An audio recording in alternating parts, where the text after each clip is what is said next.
Hey, well, welcome to the Cloaks of Mindhelm, our little D&D stream here with these, 6 weirdos, I guess, including me. So, the weirdest Gotta of them all. count yourself. Yeah, well, I am one of you, but also separate from you, because I'm going to be trying to kill you all tonight, so, no. No different from any other night. No, of course not. So this is our stream with the each of our lovely adventurers here are playing a brown cloak, which is a sort of a city watchman in the rundown, dangerous city of Mindhelm. And this is about their adventures and their scrapes and all the dirty jobs they have to do that nobody else wants to do. So I'm just gonna get everyone there to intro themselves. Oh, I'm Ben, DMing. And then I'm just going to go around as I see people on my screen and just give the lovely folks at home name, character name, race, class. So, Kyle. So I'm going to be playing Tram Pouch's Scribe, the hedge wizard who has a bit of a loose relationship with the rules. Okay. And then Boyd. Who have we got? I'm going to be playing Dural Stonehelm, the dwarf pugilist. It's a homebrew class that's about a strength-based hand-to-hand fighter instead of a dexterity-based one, like a monk. So hopefully he gets to punch some things tonight. Yeah, awesome. And it's Pugilist is by Benjamin Huffman, or the Sterling Vermin. You can find that and his other stuff on DM's Guild. It's great stuff. Great stuff. Yeah. So, Michaela. Yeah, that's me. I'm playing Nibani. She's a high elf wizard. No, wrong game. Paladin. That's her brother. You're getting us confused here. I am. I'm spending too much time with Pouches. But yeah, I'm Pouches' big sister, I suppose. So I'm here to keep an eye on him. And yeah, that's pretty much me. Yeah. And Paddy. Yeah, I'm playing a human fighter called Vorden Thalos. He's pretty much just an old, gruffy, grumpy man who's just sick and tired and jaded and cynical and kind of just keeps to himself most of the time. But yeah, he kind of like looks uncaring and isn't really interested in other people, but maybe deep down he cares a bit more than he lets on. There we go. And finally, last but not least, Fona. So I'm playing Andy Baker, who's a young, somewhat impressionable rogue, and somewhat here by choice, but not entirely. Seeing what scrapes we can get her into.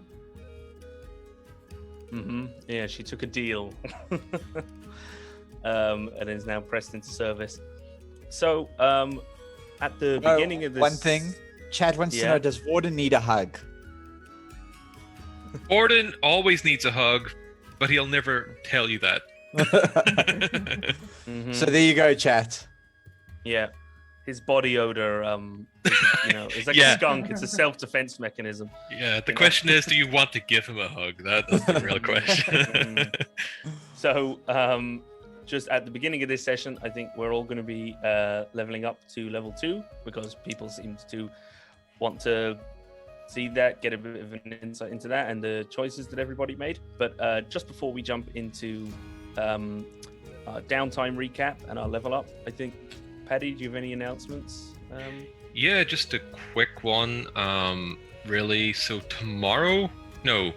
Yes, no. Tuesday, 13th of July, so 2 days from now, we have our Kickstarter going live. I don't think we've publicly announced it, at least not on Twitch or on video.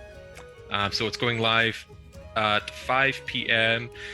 Pacific time. 9 a.m. Pacific time. It's 5 p.m. UK time, and that's going to be featuring Mag of Holding, Pirates, and Seafaring. So that's our second installment of the Mag of Holding periodical, and it's all going to be pirates and boats and seafaring and sea monsters and magic items. Yeah, so Ben's got the first issue of Mag of Holding, Frozen Wastelands, and we actually have a little competition going on as well for people who are interested. You can actually find the someone can maybe drop a comment with the link to the pre-launch page. You can click on that and follow it. Yeah. And we have 3 lucky pledgers will be chosen to win a printed copy of the first issue and the second issue with free shipping. And we'll send it off to those 3 people, and we'll announce it maybe in August when we do like a little launch party or something like that. Have a few people from the team on. It'll be like an exclusive thing for backers only, and backers of all tiers will be put into the draw.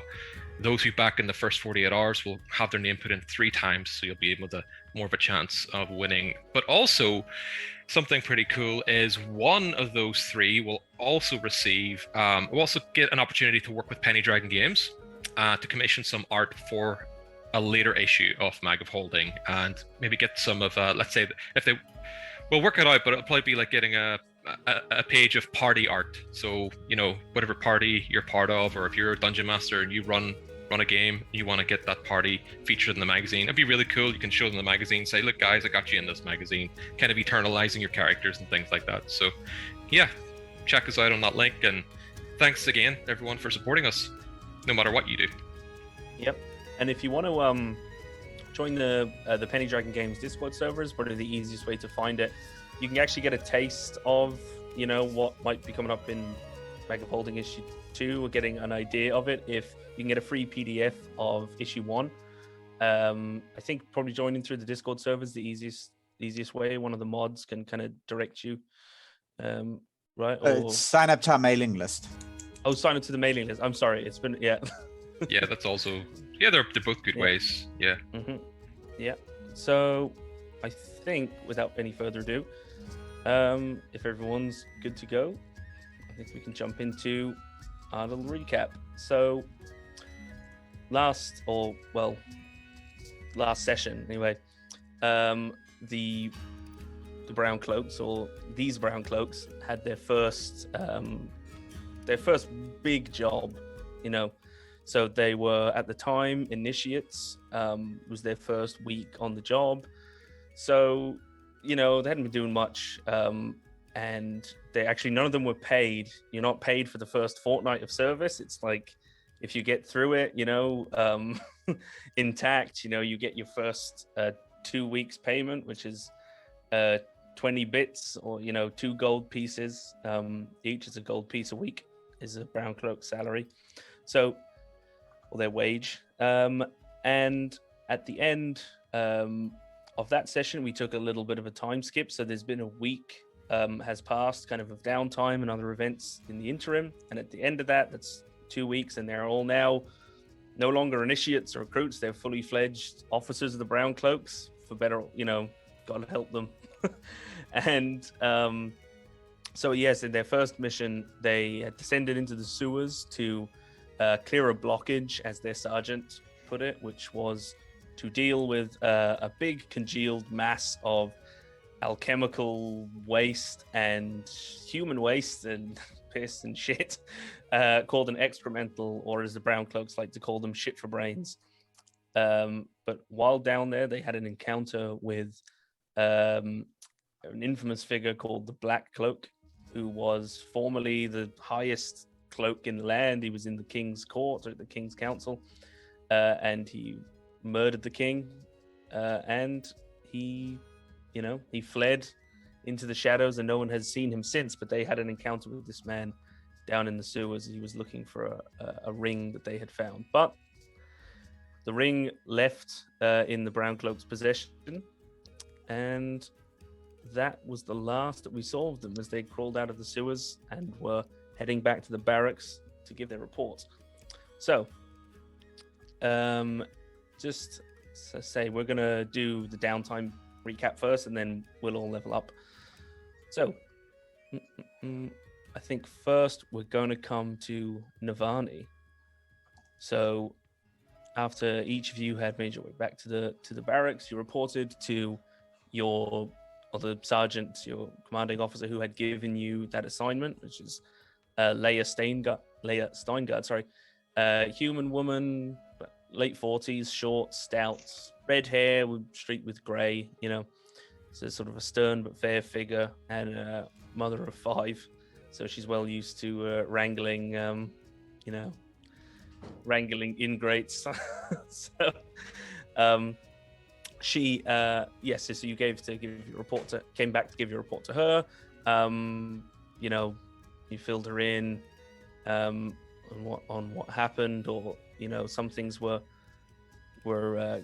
kept secret. Nobody spoke up initially about the bloodstone that had been found in a corpse's mouth down in the sewers, and other bits and pieces. But Navani did present the ring.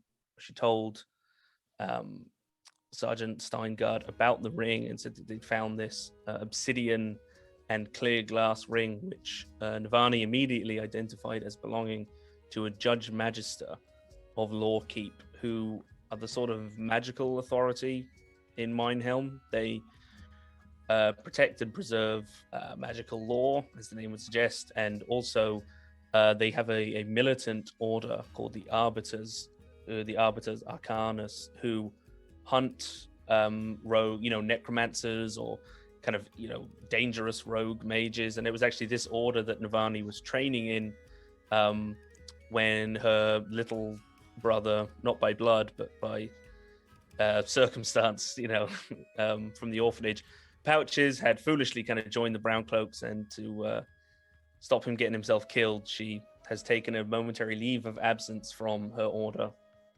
and has joined the Brown Cloaks. So Navani essentially petitioned Sergeant Steingard to see could she return the ring to Lawkeep personally, rather than giving it to a superior officer and having it sent off. She wanted to deliver it herself. So with some persuasion, Navani made her case, and Sergeant Steingard trusted her, so she let her deliver it herself.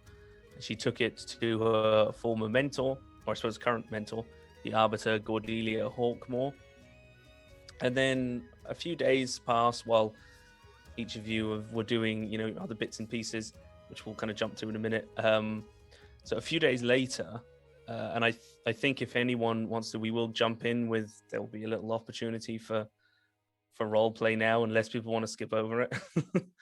But it was a few days later, all of you are called actually into a little annex outside of the commander's office.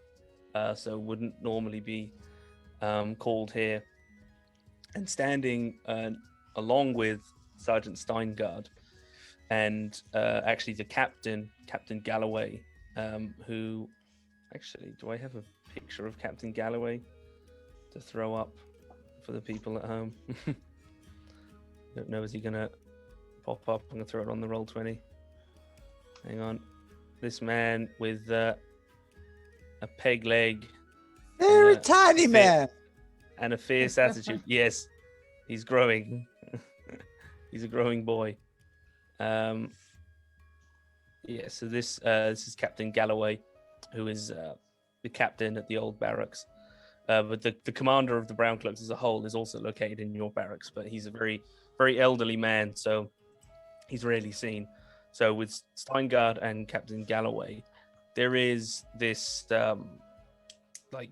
tall, broad specimen of a man, short silver hair, swept back, and the sides have been shorn tight. It's very neat, a close cropped beard, sort of salt and pepper beard, chiseled features, wearing just spotless, shining plate armor. You know, it just looks like it's been polished within an inch of its life. And he has, I'll never know how to pronounce this because I've only ever seen it written, but a paludamentum, I think a paludamentum, which is one of those, it's like a shoulder cape or a cloak, you know, like a one half of a cloak, this sort of golden orange cloak, and pinned on this cloak is the symbol of Lawkeep, which is a symbol of Solastra, one of the good gods, essentially triumphing over Durkados, one of the evil gods. He's carrying a pretty like massive, it's essentially like a maul, you know, but it's this huge warhammer, and it's very innate. So it's like part weapon, part, you know, like a almost like a bishop's crook, you know, this kind of ceremonial weapon. And it appears that he has requested an audience with all of you. And seeing you all gathered there, he's standing at full height. He says, well, it appears that I owe you my gratitude, or rather, Lawkeep does. Oh, where's the music stopped for some reason? I don't know why. Never mind. I think the music stopped for anyone else? Nope. Still playing. I can hear it. I'm still. Oh. Yeah. My headphones went dead. That's why I was like, okay, I can't hear anything. Anyway, sorry about that, guys. So, this guy is standing. He says, well, it appears that thanks are in order. I see that your party have found property of Lawkeep down in the sewers and were good, honest citizens, and rather than pawning it, you returned it to us. You have my gratitude. And Navani, you already know who this man is. This man is a Judge Magister. His name is Yarnold. I can put these in the chat later, but his name is Yarnold Mornstar. He's a very powerful man, very respected man in Lawkeep. This is, and thank you. And as he's saying this, he's. I've got a question. Yeah. How long was the lecture I got before walking into this room? It was Well, about you didn't. 10 minutes for me anyway. Like, yeah, so- that's how I was. yeah. You didn't know who was calling you. This would be very surprising to Navani as well, like why this guy has come down here, you know, unusual. Well, Pouches would know who he is, but whether he's ever seen him or not, you know, maybe it's in the first year of attending Lawkeep, who knows? Maybe you saw him from afar at dinners, you know, in the Great Hall. He is kind of looking over all of you, and his eyes falling on Navani in particular, and his eyes flicking over towards Pouches. He says, well, a good deed should not go unrewarded. So, to that end, I would like to present all of you with just a small token of appreciation. I know it's not much, but I understand that you did what you did, not for reward, but out of a sense of what was right. So he says, in the last week, I must confess that I did have words with your commanding officers here in the barracks, observe you to find you some appropriate rewards. And kind of calling Navani forward, he looks at you, Navani, and he says, please, step forward. Navani, isn't it? It is indeed. This is, well, I understand that you are on sabbatical but I hope that you return to us. I have been told by Arbiter Hawkmore that you are a very talented and devoted individual. He says, here, and he presents you. He pulls out. It's plain but well made. He holds out to Navani a warhammer. It is a warhammer, much like the one that you were training with as an arbiter. So he's like, to remind you and to... You were, as far as I'm concerned, you are still an initiate of the Order of the Arbiter Arcanus, as well as a brown cloak. So I hope that in your service to the city and its people that you might wield this weapon in its defense. And also here, for matters of the soul, he hands you a bottle of holy water, which, mechanically speaking, you can throw at a fiend or an undead and do radiant damage. But we can add those in the roll 20, and he lays a hand on Vani's shoulder and kind of said, I expect great things. And then he looks over the rest of you, and his eyes fall on Vorden. He's like, my man. It's like, Vorden Thalas, I presume. That be me? That be you. Says, and this be yours.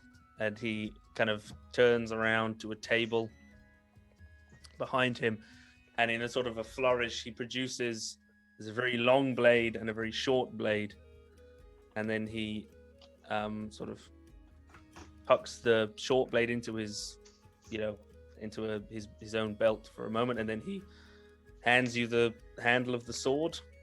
He holds the blade and he gives you a rapier, and then pulls out. It's very small, but is a silver dagger. So he's like, pure silver. I hear there are nasty things down there in the sewers. He said, I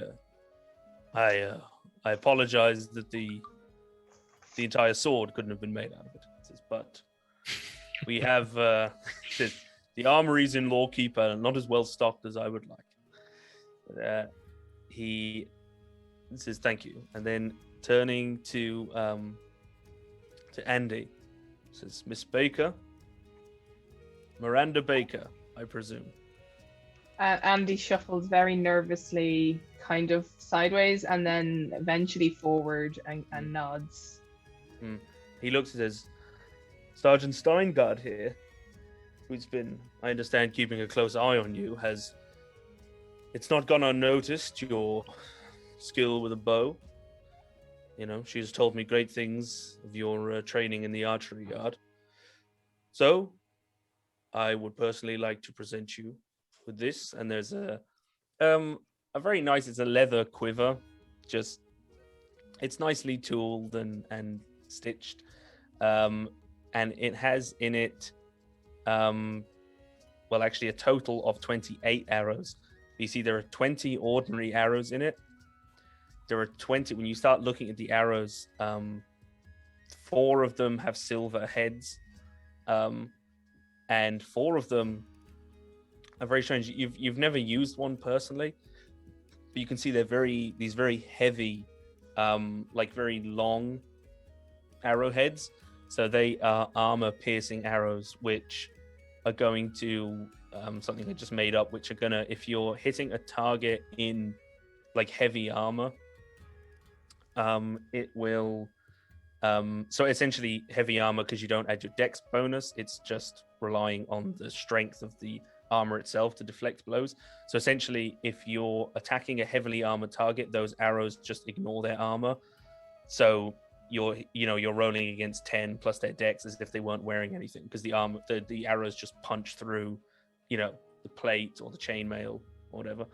So he's given you these kind of 8 special arrows and just another 20 arrows, which mightn't sound that good, but just to remind the audience, we're tracking ammunition in this game because we're going a little bit grittier. So, so arrows and special arrows for Andy. Looking at Doril, he looks Doril up and down.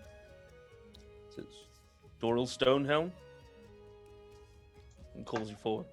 Step forward, boy. My boy. Sorry, it's not boy. Step forward, my boy. Yeah. Yes. Strong. I'd like to see you swing a hammer, but I'm told that you're a fighter of a different sort. Unfortunately, since I could not bestow a weapon upon you as the others, I did have something that I was able to wrestle from the hands of the alchemists at Lawkeep. They have to do what I tell them. So, he presents. He's like, but says, for when you can't get up close and personal, I can at least offer you these for starters. And he has 4 javelins just laid out because, so it's 4 javelins. And also, he pulls out this little glass vial. And it is, I forget actually what color the liquid is. I forgot to make a note of it. And I'm not going to slow things down by looking it up. But he produces and hands you a potion of hill giant strength. Oh. So he was like, for when you do need to get up close and personal, is that now just a warning, it won't last long.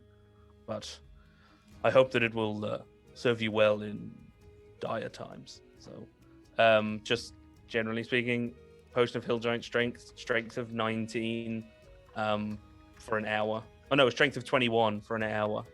So, Doril can Hulk out as a once-off, For future reference, transparent with a sliver of fingernail. Okay, there we go. Yes, don't be put off by the appearance. And the alchemists assure me you don't. Yeah, the alchemists assure me you don't need to chew the fingernail. All right, that's actually great. The liquid will suffice. He says, and he looks at pouches. He's like, and that only leaves this young man. I shuffle nervously. And he takes a step forward, and he's like, he says, "What? Step closer. Let me take a look at you." Yeah. I'll step closer. Great might be a bit of a euphemism. I'll say back to him. Yeah. Most people I've met from Lawkeep and me have not met eye to eye on a great many subjects.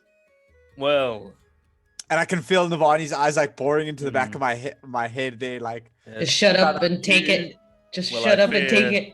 Yeah, I fear that many of my compatriots and the others of my order are, Solastra bless them, a little close-minded, a little quick to dismiss, but I'm just going to chuckle at that and just not say anything. He's like, but,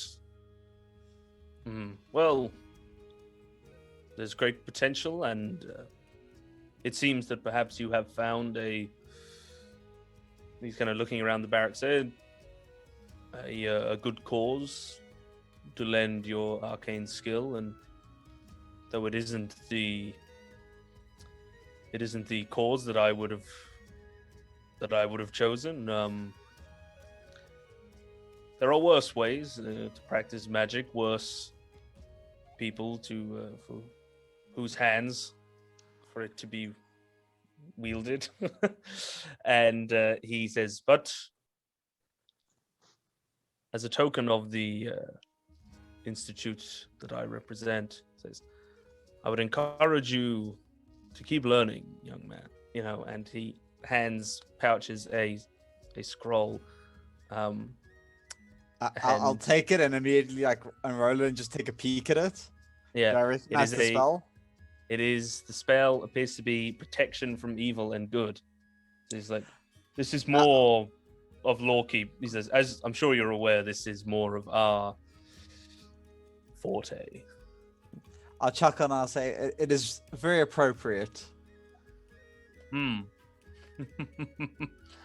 Indeed.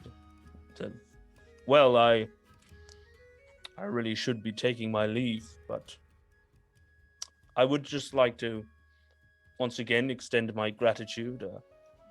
You understand this isn't a formal visit on behalf of Lawkeep, but I felt it was my duty to come down here and thank you personally. The ring which you found, the Magis's ring, belonged to a great woman, a predecessor of mine, and a great warrior in the halls of Lawkeep and of old. So why would that have been found down there? Why was she down there? What was she doing? Do you know? Oh, well, the Lady Lestreth has been dead for many years, decades now. But who knows? She may have never been down there. Perhaps it was some grave robber. Stolen it. Who knows? Who knows what goes on in the minds and machinations of such folk? But it's where it belongs. It can be returned to the Hall of the Magisters, so I felt it was my duty to thank you personally. And I hope that these gifts... Mm-hmm. Can we tell if he's telling the truth when he says he doesn't know how it got down in the sewers? I don't know. Can you give me an insight check? Considering Andy is in the corner, like loving her new arrows, but also being like terrified of this guy and watching him like minutely. So, what am I rolling for you? Insight. Insight. It's a smart insight check. I didn't think of that. 7. Can I also give you one, seeing as I... Yeah. I'm not. Patch is just assuming he is straight up lying. Like he's not even trying to be insightful about it. He's just like, Lawkeep lies. I'm not. I'm not assuming Andy's proclivities, but trying to get an insight check on this guy. He just added there, and I think she's just sort of like, it's like he's so pretty. It's a very handsome silver fox of a man. I only got a 12, so. Yeah, it's. I mean, I think no, but Andy would think that seems sincere, seems a pious kind of type. Navani, I mean, you have no reason to doubt him. You feel like he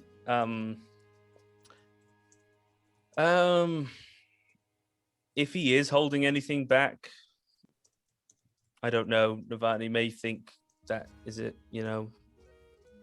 probably in there in best interest of of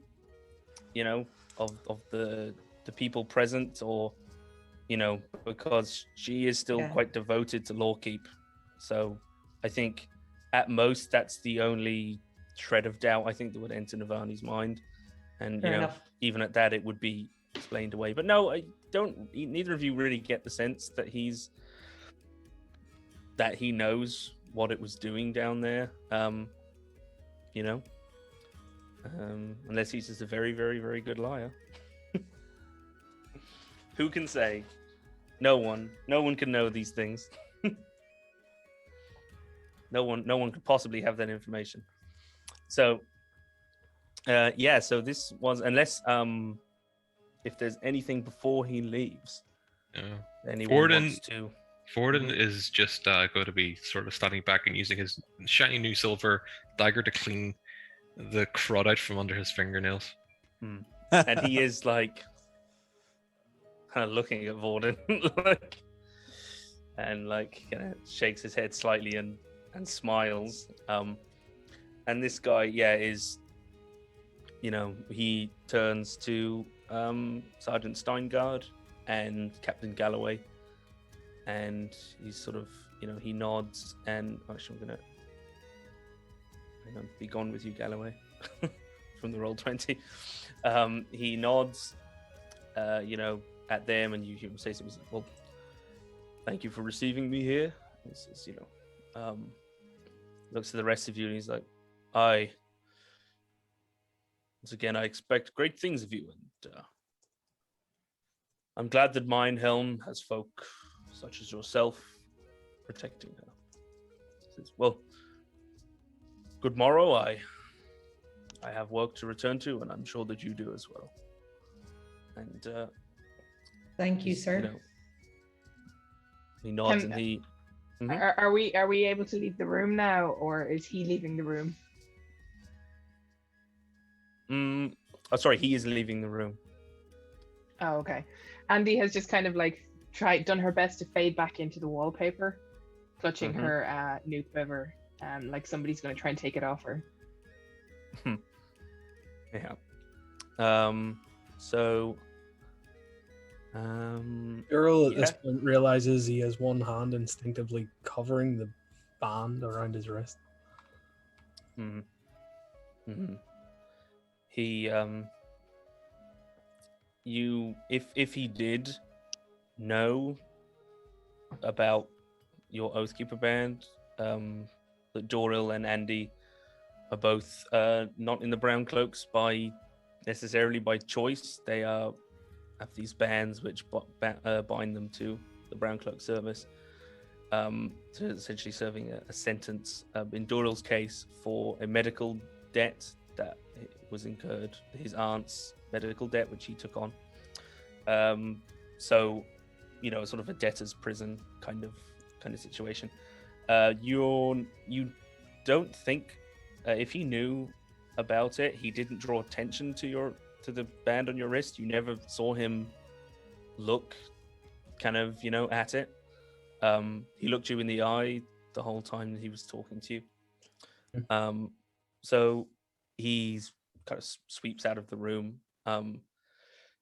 carrying himself, rather where his shoulders back, straight backed, and he's got this massive hammer on the, slung across his back. As he leaves, and you see him kind of nod at a few of the Brown Cloaks that are, milling around the halls, and he makes his way out. And I don't know if anyone has any questions for your superiors before we sort of Wayne's World into the next, Vorden is going to proceed to start cleaning between his teeth after cleaning under his fingernails, and with the same blade. And then he's not going to ask any questions, but he's going to produce the pound of salt and flour that he got in the sewers, and present it to the superiors and ask that it be given to the quartermaster so that we may eat something that doesn't taste like excremental. Yeah. And as we they say, Galloway's kind of looking, and he's he says, yeah, go then, take it to the quartermaster. Very well. But he says, take it to Sid, and he's like, take it to Sid, the quartermaster, Chat said to ask how the coconuts ended up in Minehelm. African swallows. African swallows. I like it. I am so confused. Go watch Monty Python and you'll understand the joke. Okay, yeah. So. Just having stowed the having put her quiver on her back, kind of thing. Andy is going to have sidled over to Navani a little bit and produced the set of manacles that she found down the sewers, that she's been playing with, picking, and is now done with. And because I think Navani said that she wanted manacles, and once Andy was done playing with them. Yeah, I mean, I don't mind if you want to keep those. But I just thought they might be useful, and if we come across somebody that I need to shackle up, Yeah, and I think you're. I'm just far gonna be more like standing inclined to- behind. I'm just gonna be like standing behind Navani, just being like making any lewd gesture I can, implying certain things where she is definitely not, like an annoying younger sibling would.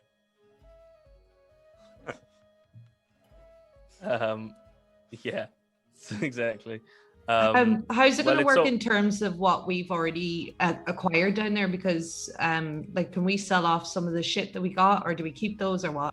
Yeah, I think I said, or my apologies if I forgot, but in the chat that anything that you want to sell, Oh, that's right, that you you did. found down there, we can just do it in between. But I mean, we can do it now. I mean, if you say what Because you encumbrance wanted to is a real thing here, right? So yes, and I do need to start like actually tracking that properly through Roll20. So Roll20 will tell you if your total weight goes over. It'll say encumbered on your equipment as long as your sheet is set Okay. up properly. Yeah, because we're actually just going to do the the actual basic rules for encumbrance, because originally I actually reviewed the variant rules for encumbrance, and it is a little can be a little bit tedious to track, because essentially there was an example given of, someone had like a 17 strength, and because when you do the variant encumbrance rules, the armor that you wear like takes, is factored in. So like this person had like a 17 strength and they're wearing chainmail and they had a great sword and they had like barely anything else in their backpack and they were just over encumbered, and I'm like, if that was a little bit, we're gonna forget about it anyway, I feel. So but yeah, we that's will, okay. We can do that like in between times. I was just Mhm. making sure that, because I don't want to end up like, if we go off anywhere else, I don't want to end up with Mhm. too much shit in my bag. No, that's cool. If anyone thinks of anything, just like pop it in the chat or message me, and Will do. we can assume that it's something that you did during the downtime, because it's pretty easy. I think a couple of people might have said already certain things. So actually, also the other thing, Michaela, that you told me you wanted to do, which is in the rest of the week, so between or before Judge Mornstar came and came to see you, and in the days afterwards, so finishing out the rest of the week, Navani had spent her time training, obviously very enthusiastically in the latter half of the week when she had her new Warhammer, and it's like being, but because like essentially in the initiate sort of fortnight period, as a brown cloak, you're only allowed to carry the standard issue equipment, which is a cloak, your club, and your conch, which is like a shell, like signal whistle. So even if Navani had a Warhammer, she wouldn't be allowed to wield it. It's like you got to prove that you can, that you can use the club and, exercise some restraint. But now, she's swinging and getting kind of literally getting back into the swing of things, practicing with Warhammer. Yeah. And so for spending the week training, essentially, Navani has gained a point of inspiration. Hey. Because she is sort of, pumped up and kind of on top of her game, So next, so during the week, one thing which actually, because I remember Paddy had had said this to me before, which is Vorden goes and he takes this pound of, was it a pound of flour and a pound of salt? I'm trying to remember how much gave you, is lugging this down to the quartermaster. And yes, he hands it off to Sidar Yendel, or Sid, is a human man in his late 40s, like long, stringy, greasy black hair, rake thin, his like spindly fingers. And you see like the storeroom and his, office, like the quartermaster's storeroom is like, it looks like a mess. Like things are just haphazardly, arranged into weird little piles. But despite the appearance, if you ask Sid for something, it's like he gets it like that. Like he knows where everything is. It's the epitome of that, everything's a mess, and it's like, you got a messy room as a teenager, and then like your mother comes and clears everything away, and it's like, but it's so messy. It's like, oh, but I knew where everything was, like now it's all tidied away. I don't know anything.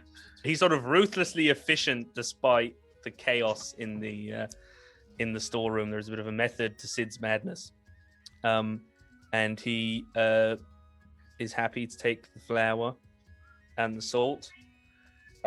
He's a man of few words, so he exchanges himself and Vorden exchanged, a few grunts, whatever these two greasy men have a, and lo and behold, the flour and the salt finds its way to the cook, a very heavy set halfling woman called Pippa Riverweed. She's a former sailor. She's covered head to toe in tattoos, and she is very glad of the flour and the salt. And actually, one of the first things she does is she makes some very nice fresh bread, actually. And otherwise the flour is some of it is used to thicken a nice stew, and which is seasoned for once. It's not just brown water with chunks of questionable meat in it.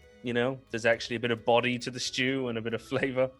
So everyone is for the week, you all have better food, and everyone's sort of in better spirits for it. So sorry, I've lost my notes. And sorry, the other thing, throughout the week, Vorden has been thinking on the fact he found these crossbow bolts, down in the sewers, and is kind of thinking, they're going to waste, and I mean, he doesn't need them for toothpicks anymore because now he's got this nice shiny silver dagger. So he's what am I going to do with these crossbow bolts? I need to find a crossbow.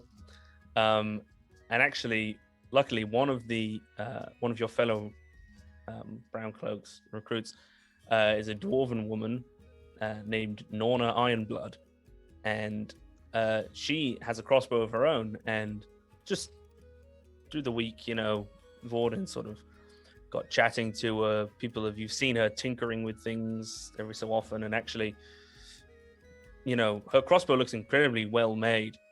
And as it turns out, Norna actually made the crossbow herself. She was an inventor, a tinkerer, and she claims that she was left penniless after her invention. The plans for a repeating crossbow were stolen by a business partner.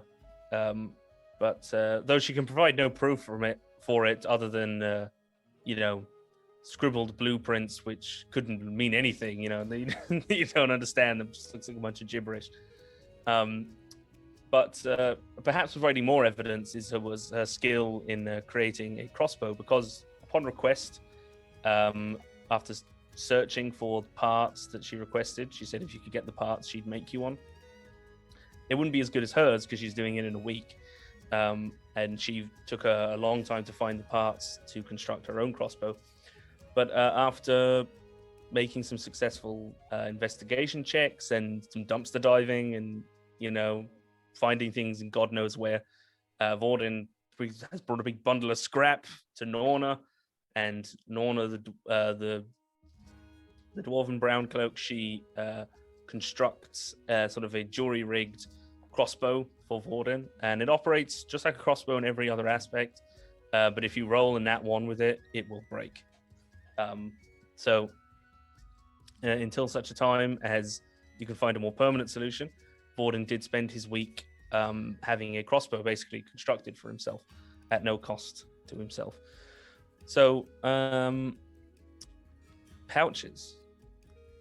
Pouches did some Freelance work. Yeah, he did a bit of freelancing. Pouches put in a bit of work for a group of run a transport enterprising business. individuals. Enterprising individuals called the Middlemen. also known as Mindhelm's premier smugglers.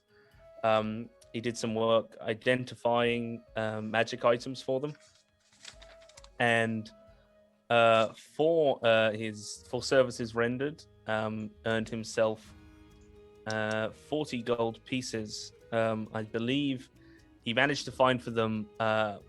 One thing was a small lamp with like it's kind of like the embers or like the kind of dormant essence of a fire elemental in it. And what the other item was is escaping me now.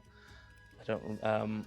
But yeah. So he, after identifying these, they paid him good coin for this. Is something that Pouches does as regularly as he can. Obviously, he needed to sort of get away from the brown cloaks in order to do it. On his days off or his whatever time he could steal. The other thing was an something- enchanted set of dice. Just An looking back at our enchanted message. an enchanted set of dice. So like basically weighted dice, but magically weighted dice. So yeah, so this is basically what he's found for them. So that was Pouch's week, which was quite time consuming, took up what little time he could spare to do it. Now Doril, I'm gonna actually get through the rest of Doril's week before jumping back to the beginning of Doril's week. But most of Doril's week was taken up with training in preparation for a bout that had been arranged for him by his trainer, a rather big man called Gerris Goldmill.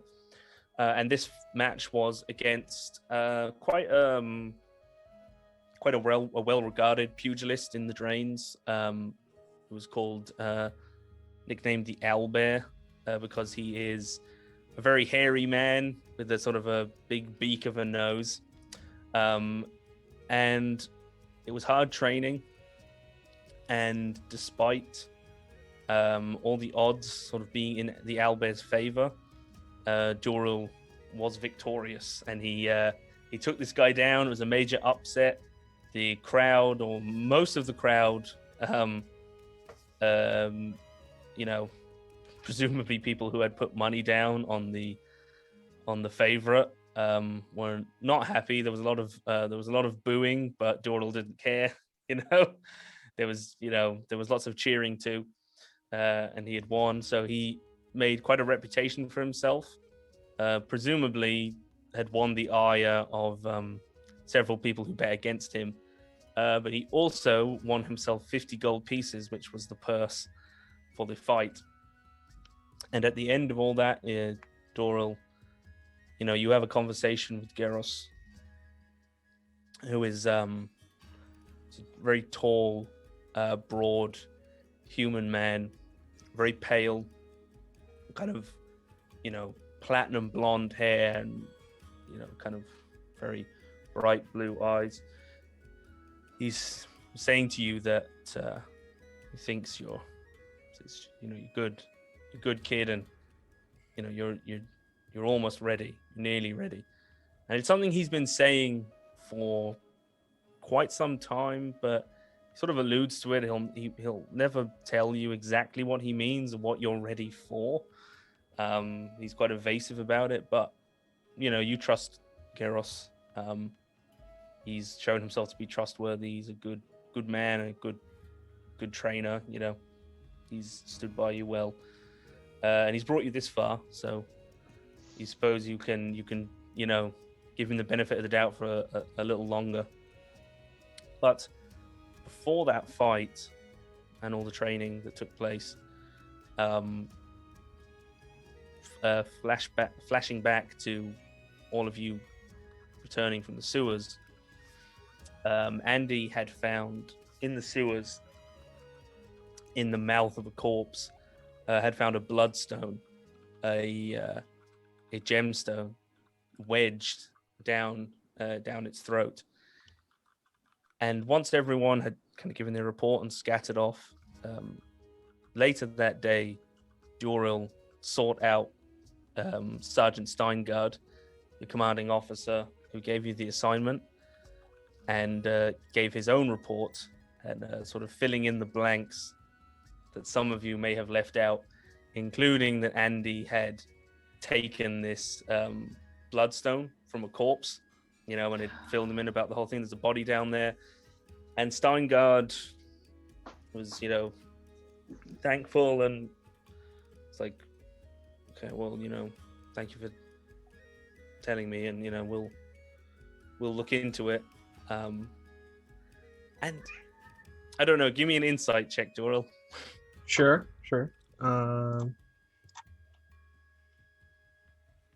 Insight. An 11. Okay.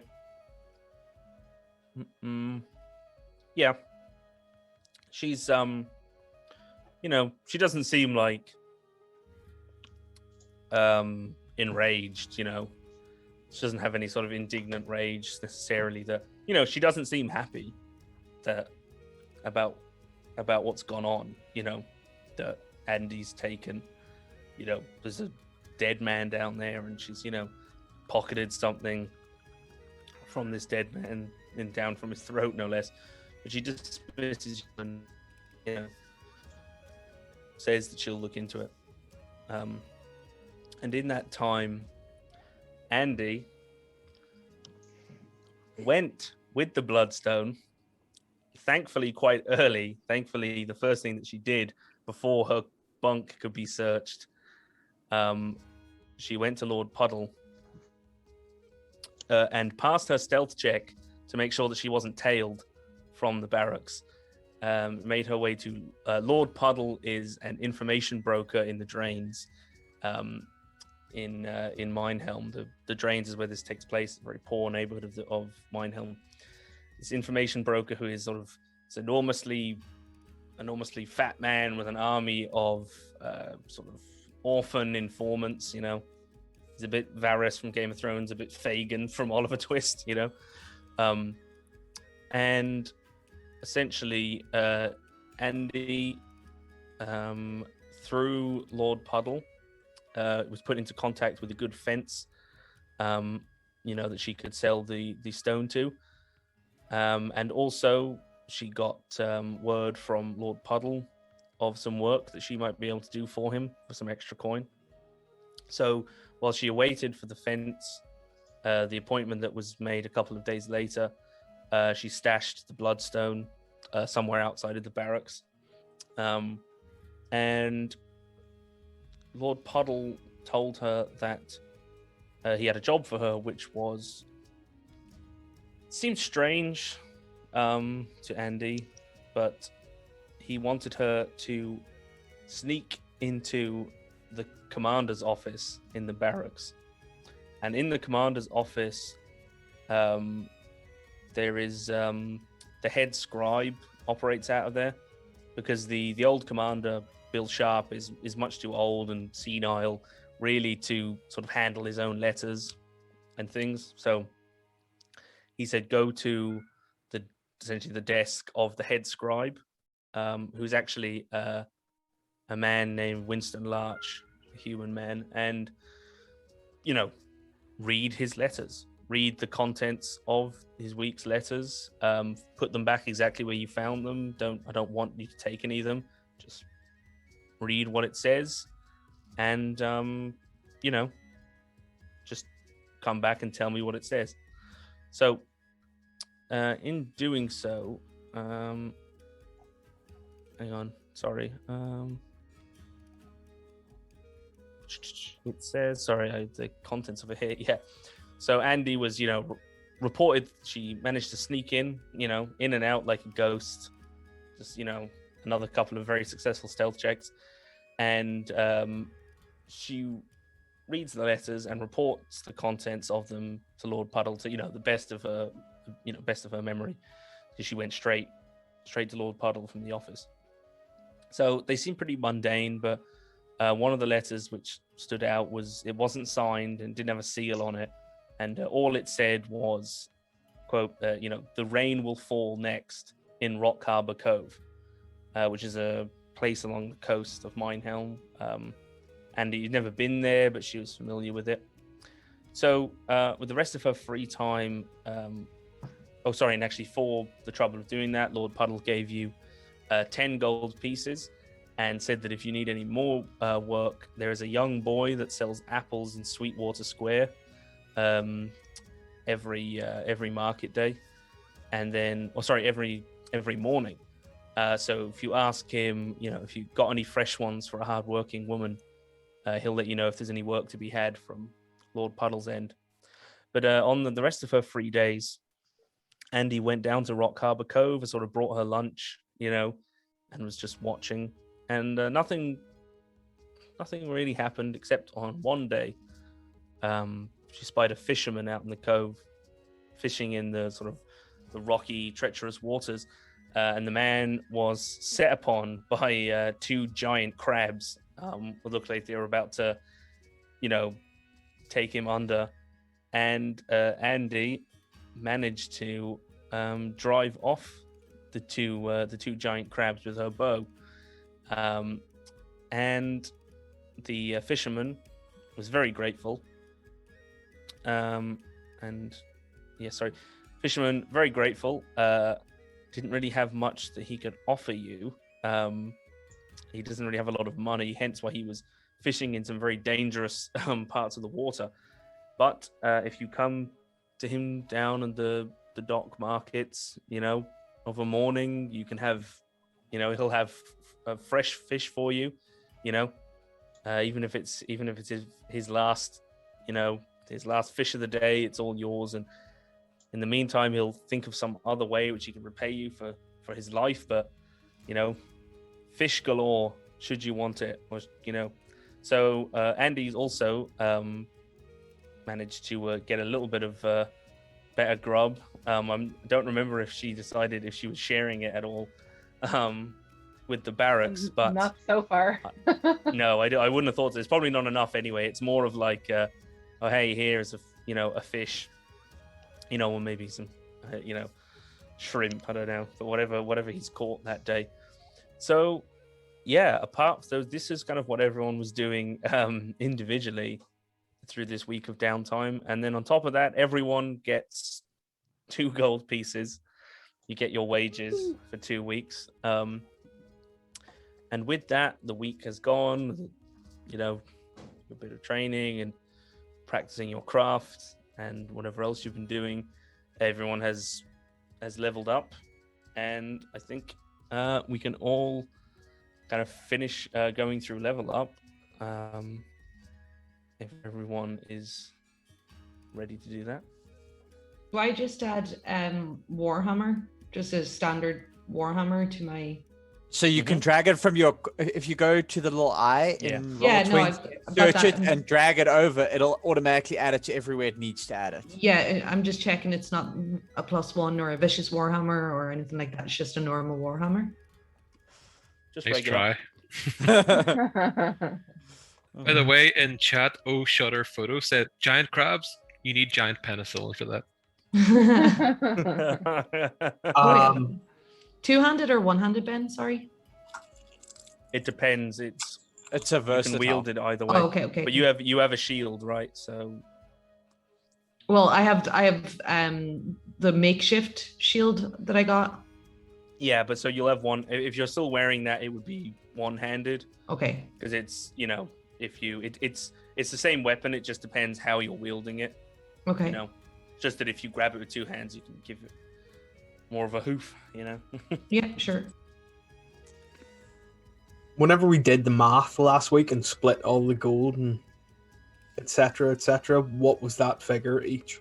Does anyone remember? I don't think we ever split gold. Did we do that math? No, we did, yeah, because I remember Pouches, you did the math actually and called out like so many copper, so many silver, and oh right, okay. Don't know if I thought I wrote that down, but I did not. I can probably tell you by process of elimination. Well, I think it was 2 gold, 12 silver, 43 copper. No, 23 copper, I think it was. 23 copper. Yeah, I was going to go back and call out the Oh, amounts that thank got you. as a group first. Sorry, can you repeat that? 2 How much? gold, Okay. 12 silver, and 23 copper. And 1 cat. Mm. Yeah. And that was each. Yeah. So, who do you... Durrell got an extra. There was an extra piece, and Durrell got it. I think it was like an extra copper piece. Yeah, it was like Yeah. a copper piece or something. Yeah. Yeah. And Navani found, was it 15 gold pieces? It was a stone worth 15 gold Stone. pieces. Yeah. So we can assume that was sold. If you want, or if you want to hang on to it. Sorry, Ben, what was that? I don't He's know if that asking was if you- sold, or if you wanted to hang on to it. No, I don't think. How much was it worth again? I can't remember. 15. 15 gold. Mhm. Yeah, I'm gonna sell that. Mm-hmm. Yeah, that's why we can Cool. assume.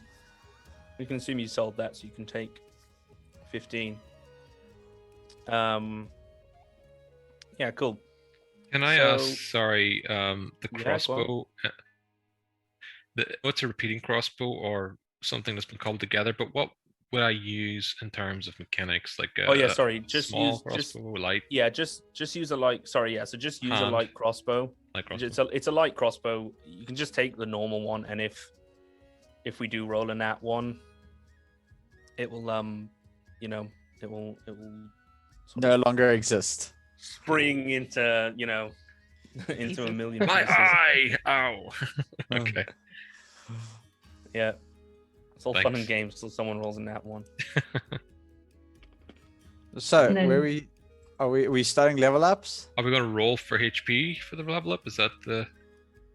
I'm gonna say you can roll if you want, but if you want to, obviously if you want to take the average, take the average. But you can roll and obviously put it in the dice. Is the average just the normal average? So, like, if it's a D10, I get 6 HP.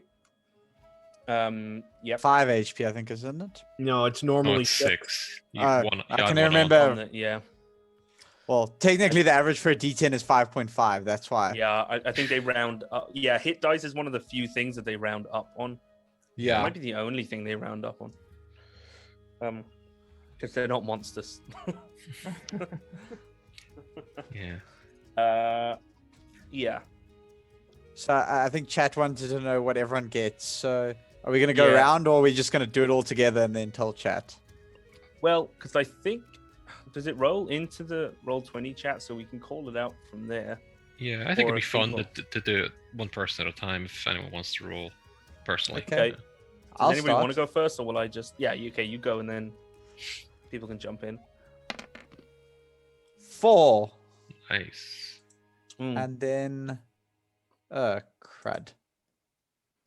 I can't choose a custom tradition. So I'm going to have to make mine up. Are you going through the character mancer on Roll20, Yeah. right? Did you choose launch level 1 character mancer? Yeah. Or Yes. okay. So what I did was I put it Level up. I plus. put my experience up to 300, and then I just clicked the little button that appears. Oh, I was using the launch level plus character mancer. That's Either or that's what I works. do on the Humblewood one, but Yeah. And then, okay, so I've got 4 health, and then I'm taking 2 new spells, which are going to be Witch Bolt and Comprehend Languages. So those will be my new spells. I'll have to create Witch Bolt. nice. So that's me done. Is Witchbolt not SRD? No, Witch Bolt's from Xanathars. In terms of Oh. my new features I get, as a Is it? hedge wizard, yeah. As a hedge wizard, I now Oh, have damn. I have expertise in investigation, and I have advantage on checks to copy spells into my spell book. So that's me done for level Right. 2. And Hedge Wizard here in Mag of Holding issue 1. Pretty cool subclass. So you'll get to see it here as Pouch is the hobo wizard. Pouch is the hobo Yeah, wizard. Hobo Potter. Shall I roll then for Yeah, HP? we can go Vorden next. Yeah. RD10. Oh, fingers crossed. Okay, I'll take it. I have no choice. Okay, I rolled a 5 for my HP, and as a fighter, I don't really get too much at level 2, but I do get action surge. So, Yep. so Nice. Vorden is feeling like some action. What's Vorden's con mod? I think it is a plus. Hold on, just a double check for you. +3. Okay, sweet. So for focus on so we've got what because that's just the roll, right? So Mm-hmm. he's getting Vorden's getting 8 HP, and then how many HP is Pouch is getting? What's his- Pouch is his has plus- got 7 because he's got a +3 to con. Ooh. Yeah, he's a very hardy wizard, probably. But he couldn't pick up anything. No, but an underground mage, when magic is illegal and you got to go to some back alley alchemists and whatnot, I'm sure he's gotten his teeth kicked in a couple of times. I think Pouch just knows how to take a beating. Oh yeah. I think. Yes. Vorden has a total of 21 HP as it stands. Sweet. So, who's stepping up to the? Who I'll wants to pop go? in. I'm Okay. tempted to take the average, but I'll go for it and roll and see. 1. Jesus. Okay. I get Oh, one no. hit point. Oh dear. I Now I'm feel. gonna have a grand total of 11 hit points. Do we re-roll we ones on re-roll HP? ones? I I feel don't like even know. I don't even know Like if it's- the cloaks is that mean. I think we should re-roll the ones. I think is there anything worse? Come on, 8. Other end of the scale. Come on, 2. 2. Oh no. Oh, Andy, let's face it, Okay. was never going to be an up close brawler. So No. so that's that. And because I'm now 2nd level rogue, I get my cunning action. sweet. So I can disengage or dash or hide as a bonus action. So Sweet. again, should help a little bit with getting herself out of trouble. Totally. And I think that's basically it for Andy at level 2. I think so. We're gonna go Boyd, Michaela. Yeah. Yeah, I can roll. Yeah. Cool. 6. Okay. Yeah. 6 plus. I'd say, is Navani +3 as well, or has she got more con? I can't remember. I don't know. Actually, what am I doing? I can actually look at your sheets. I don't want to come out of this little box thing that I'm in. Yeah, it'd be +3. Yeah. So Navani's going to be getting an extra 9. And Navani level 2 also gets spell casting, and I think a fighting style, right? I get a fighting style, I get spell casting, and I get divine smite. Oh yeah, because you don't get it. Jesus, that's a lot of levels. Fucking It paladins, is. man. Damn. All right, then. Shouldn't I have given suppose her a I'll- warhammer. This. I feel like being an absolute B word and taking the average, but everyone else rolled, I'll do it. Oh. No! That's. I hate rolling HP. It's the cloaks, so I can't do my soft DM Oh, don't worry. home about it. rules for HP.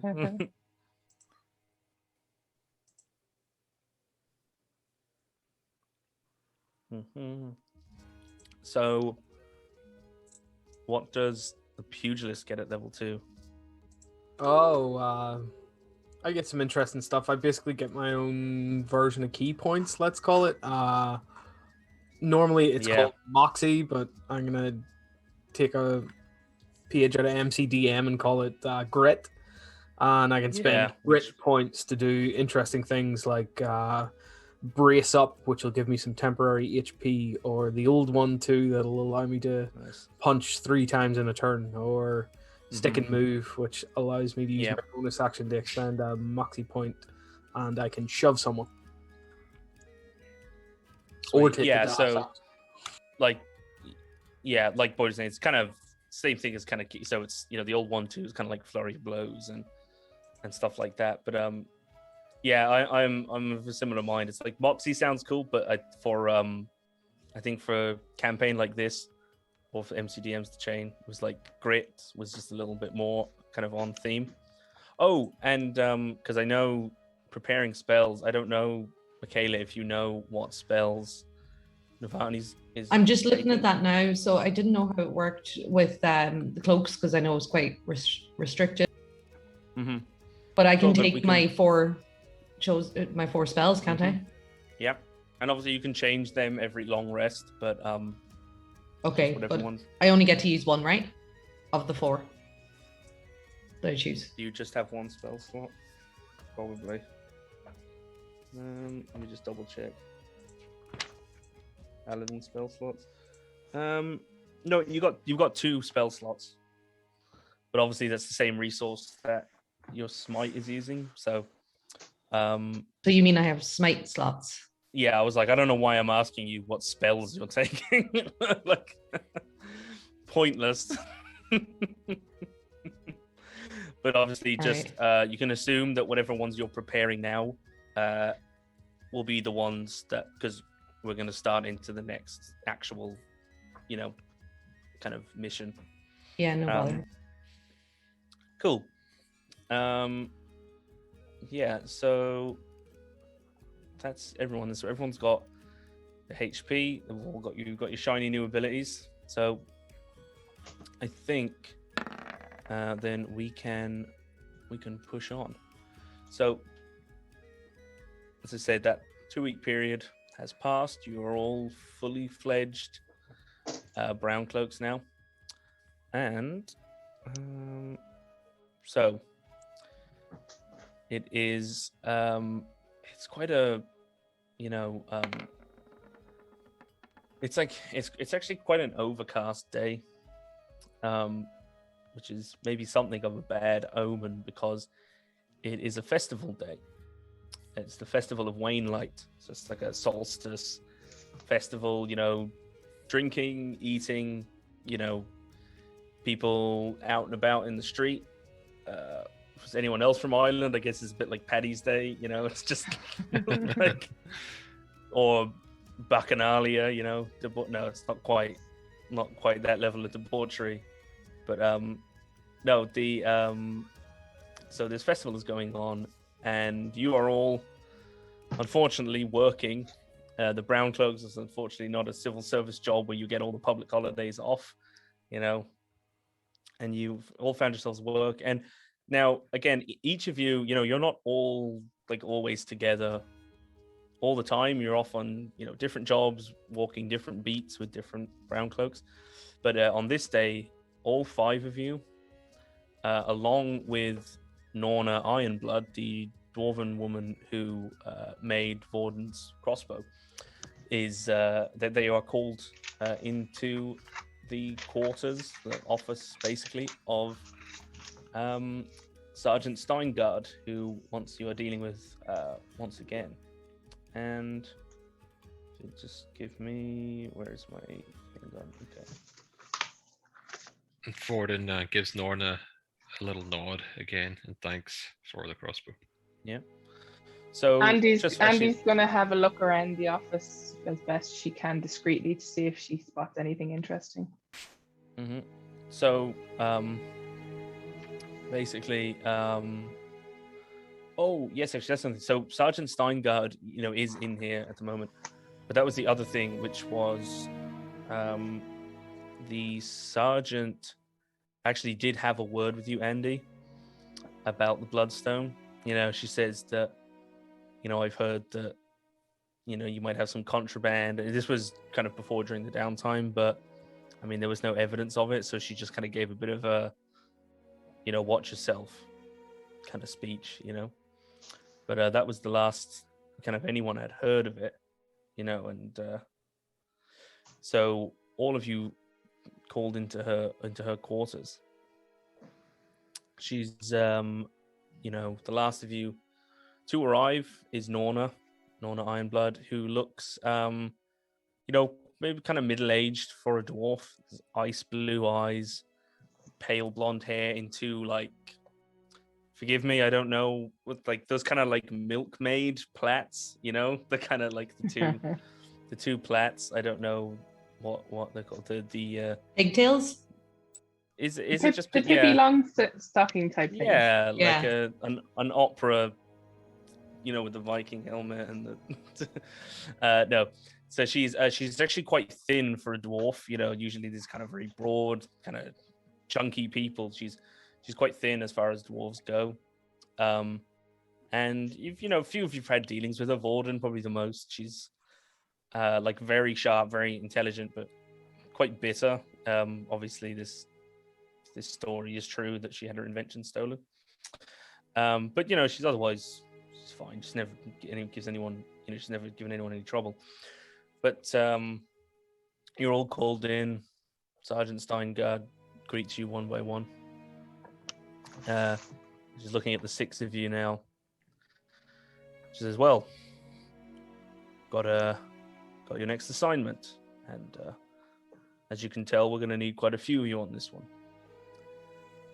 So she starts into a story about the Butchers, and the Butchers are a rather violent criminal organization in Minehelm, and one of their biggest rivals, and have been since the inception of the Butchers, are the Potters, who are another criminal outfit who are more interested in thievery, burglary, that kind of thing, not so much violent crime.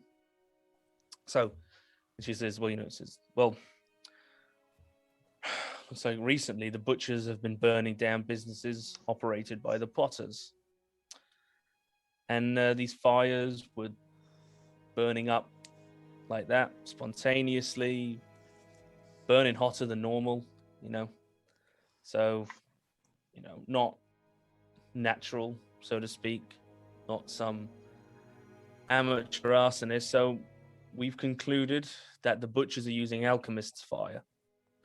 It's a pretty volatile, nasty little piece of business, but these acts of arson were committed with alchemist's fire, which means an alchemist or alchemists have been supplying the Butchers with the stuff. And, can't be having that. It's going to get out of hand. If you ask me, to be honest, I don't really care if the Butchers and the Potters are killing each other, but, if it's catching the city on fire, well, we've got to put a stop to it. Now, the alchemists or alchemists that are supplying them are thought to be operating out of a warehouse on the docks. So I need the 6 of you to conduct a raid today. So proceed with caution, because guards have been spotted patrolling the warehouse. Most likely mercenaries. They don't look like Butchers. So part of the alchemist's crew, hired swords, don't know. But be careful, but it doesn't look like too many guards, so you're all I can spare, so you better be able to handle it. Oh, and on the way to the docks, pass through Sweetwater Square, because with Wayne Light going on, there's people milling about all over, getting rowdy, and a few cloaks passing through should discourage any excessive rambunctiousness, one thing that, having 5 boys running around the house will tell you is that all you need is just to be seen, to discourage too much tomfoolery. So just show your faces, pass through. Hopefully that'll keep them from, bursting out into a fist fight too soon until we can get more officers down there. Although we'll have a few lads milling around. But that's any questions. We'll provide you with details of the exact warehouse in the docks that you need to get to. But any questions before we proceed? I have a question. Uh, we have received 2 gifted subs in the chat in exchange for rerolls, and the gifter is wondering if we can reroll the 2 HP rolls from earlier. I say, yay! Yeah. Yes, that is. Thank you very much. What wonderful subscribers you will have. You know, hopefully they can keep We're you very alive. lucky. Yeah. In other news, the We're chat's very very disappointed in your family, Ben. For not shouting more. Yeah, they want to hear your Oh, dad yeah. shouting about the football because Britain's up. Yeah, they Yeah. just scored in the I first did- 2 minutes. I did hear shouting, but I don't know if it picked up on my mic. No, I didn't. See, this is now I'm just the one time I'm cursing. This mic was like honestly fairly cheap, but it's pretty good because it was like a podcasting one. I think it dampens itself when I'm not talking. So when you're not speaking into it, it kind of like dulls itself, so it doesn't pick up, you know, football hooliganism. Everything. You know. So yeah, but of course, yeah, that's great. So I think Andy and Joriel, right? So Boyd and Fona, you got 2s. So you can Let's hope for something better than a can- 2. Yeah. you can re-roll. Very kind of you, folks. Very kind of you. Thanks, Thank Yeah. you so Shutter much. Photo, for those gifted subs. Thank you. Oh, thanks very much. Oh, Mm. so Wow. we have both 8s. Wow. Nice. Woo! Nice. Wow. Now that I don't was- have to hold back. Oh dear. Wait a minute. Why do I feel like Boyd is now like the frontline tank? How many Well, hit points break- do you have now? A lot. Yeah, and some temp hit points if he braces up, spends a grit point, and you know, kind of rallies himself if he does a Rocky on it. You know. yeah. Chat says dual takes those equals hits. meat shield. Yeah, but he's always at the back though. Yeah. Yeah. Now I got He's 20. shielding you from the back. He's a wise one, that one. Nice. That was. Thank you very much. Thanks very much for that. See how much And, of a difference subscriptions make? I know. I was gonna say, you subscribing. Okay, subscribe. It'll literally keep them alive. You're their life support. So, I was going to propose before we kind of go into anything further, maybe we should take an intermission now. Yeah. yeah, we can take one now. Yeah. Yeah. I don't mind before we jump into it. Yeah. What do people think? Sure. Yeah, Everybody that's okay Yeah, with that? now seems like a good Good. time, yeah. Yeah, cool. So, right, folks, we'll take an intermission there. 10 minutes. Yeah, sure. So Sure. 25 past. Yeah, we'll be back here Yeah. 25 past. So 10 minutes time. We're just going to take a little break. So we're going to have a bio break, snack break. And I guess you guys can do the same. So we'll see you soon. See you later.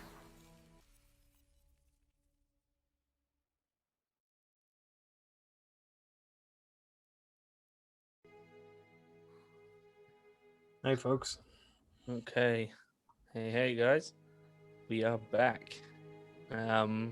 So the Cloaks, the brown Cloaks, have just been given the details of their next assignment. And I don't know if anyone had any questions for your commanding officer, Sergeant Steingard. Andy is going to have piped before- up to ask what Potter properties got firebombed. There was one is actually like a I don't know if there's a specific word for it, but like a pottery shop. I can't think of if there is a term, because that's actually a lot of their fronts are like that. Another one was like what is it called? Is a chandler's, like a candle, like a waxworks. And then the other one was essentially like a bookies, pretty much. It doesn't operate. It's not like an official. Wasn't like an official business, but yeah, it was just like this kind of like a bookmaker's kind of, and a little bit of a bar, kind of like a public house / bookies. You would know all of them. I don't know whether you would have been to all of them or not, but you would know them as fronts for the Potters, essentially. But yeah, that's she informs you, because a lot of the ones like they kind of knew most of them, but it's like definitely the Potters because after the fires, there was a few things that weren't destroyed, pointed out as such. Like plus they kind of know, that it is that it's a front, but it's kind of one of those things. There's not like a lot they can do about it, So yes, Steingard fills you in on that, points them out. One of them, the Chandlers, is actually relatively close to the barracks, but yeah, it's it's just obviously they were like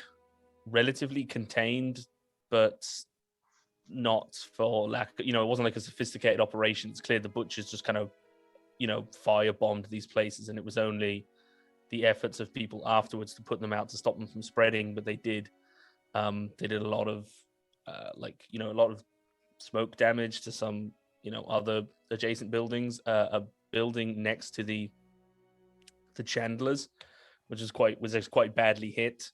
There is sorry, my notes. There was ironically a small butcher's next to it, which was very heavily damaged and was kind of gutted itself. So yeah, they so through investigation they've should point you to the particular warehouse on the docks. It's kind of tucked away, a little bit. It's not directly on the waterfront, so it's not very big. It looks like she said, you'll notice that it looks kind of disused. There are a particular white and purple kind of lichen, growing on it, and she provides you with a little, she'll tell you, but just for more detail, there's like a little kind of rough sketch, of the docks, and it's like, okay, well, it's here, it's this one, So once you get to the docks, you'll be able to find it reasonably easy, and it is now it's first thing, in the morning. It's probably, well, not first thing in the morning. It's probably about 9 a.m. right now. But even now, you can hear outside. There's already people drinking in the streets and, reveling. So, Vorden would like to inquire as to some specifics regarding how we shut these people down. Like, do they expect us to bring someone in? Is there something in particular we need to stop them from doing, or do we just go in and kill them all, arrest them all? Generally, sorry, I should clarify, because generally speaking, protocol would be, obviously, if you can arrest somebody, try to arrest them, but it's not exactly modern standards of policing. If someone's in your way and it's you or them, no one's really batting an eye at a brown cloak, killing a dangerous criminal. They mightn't be, if they bash some pickpocket's brains out, they'll probably get bad press for it. They're not going to win a lot of love. But, if someone is manufacturing, like, Steingard would kind of say, it's like, look, they're making alchemist's fire. They're basically supplying the butchers with like Molotovs, and it's burnt down a business. So I don't think anyone in the local community is really gonna shed a tear if things go tits up. Okay, and, we do bad things to bad people. I get it. Can we burn the warehouse? It doesn't, as far as I'm aware. Genuine question on Andy's part, like. Yeah, because she's worried. She's like, says, try not to, but try not to. But as far as we can tell, it's owned by something of an absentee landlord. So, I don't think anyone, I'm sure that whoever operates it is aware of what's going on. We tried to track him down for questioning, but he was nowhere to be found. He's a very difficult man to get a hold of, which leads me to believe he probably doesn't exist. So, if it burns down, it's not. I don't. No one's going to be coming after us, but try not to, because we're trying to arrest these people for collateral damage and conspiracy to commit arson. So if we burn a building down in the process, it's probably not the best look, and it might damage the adjacent warehouse, which is in the portfolio of a reputable fisherman, or like a fishing outfit. Solo just tipped $5. Thank you, Solo. And Oh, cheers. Shutter Photo said, Judge Dredd rules of engagement. Yeah, I think that's pretty much the brown cloaks. Like, this is medieval Minehelm, which is not a happy society. I will borrow a comparison from Chris Perkins, who, if I remember, I think he himself may have said he borrowed it from somewhere. I don't remember, but it was him describing to an audience the difference between Waterdeep and Baldur's Gate, and I believe it's kind of similar with Minehelm and the capital city of Aragos, which is Aragos is Metropolis and Minehelm is Gotham. So both very big, but one is, we all know what Gotham's like. It's not, So, it's not it's as O'Shutter Photo said, it's Judge Dredd rules of engagement. But you're all, I'm sure, you're a D&D party. I'm sure you would never kill first and ask questions later. Never. I've totally never played a game where I kept heads in a bag of holding to question them later using Speak with Dead. Totally never played a game that I did that in. Of course. Yeah, well, that's like something that a psychopath would do. Exactly. And there's one thing that D&D players are not, Definitely and not. that's violent psychopaths.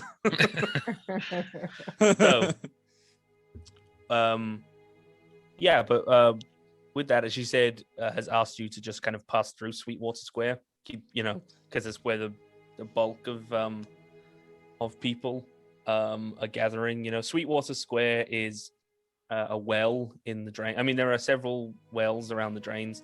Most of them aren't great, but because the water here is very foul, a lot of the place is open sewer. So there's a very deep well where there is reasonably fresh water. So it's quite a popular meeting spot. There's a market, sometimes there are markets there. It's not like huge or anything, but it's just like a gathering place, around the well. So this is where people are gathering up, and there around Sweetwater Square, apparently a circus is being constructed, or has come into town. It was quite the talk of the streets in early hours, around dawn this morning, around the old barracks and the dockyards. There's a troupe coming, mummers and minstrels, and all sorts, coming to the drain. And it's not often that there's any sort of levity in the drains, and there's been a bit of unrest lately. So again, maybe a bit of a bread and circuses thing, quite literally, that the Wainlight festival that perhaps the king or one of the nobles has sort of paid for for some entertainment for the day. But so or it could just be a troupe just looking to take advantage of the day that's in it. So unless there's any other questions for the sergeant, I think we can press on. So you all if I can just... Let us Give me- tarry no longer. Yeah, give me 1 second. Okay, so... Okay, I'm on the right. Just make sure I'm on the right layer here. And drag you all across the new map. And...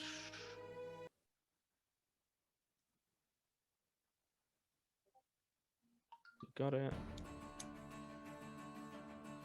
Okay, so Ooh. now I've arranged, if you can see yourselves at the bottom in the middle. Now I threw all of you in, and the end there is Norna. And there's quite a lot, it's quite a big map and a lot of tokens, so I also gave you each a little dot to kind of help find yourselves. I don't know if it makes you more visible or not. So the blue one there is Norna. You can rearrange yourselves if you want, however you want, but just stick to that arrangement of 3, 3 and 3, just as we come in here.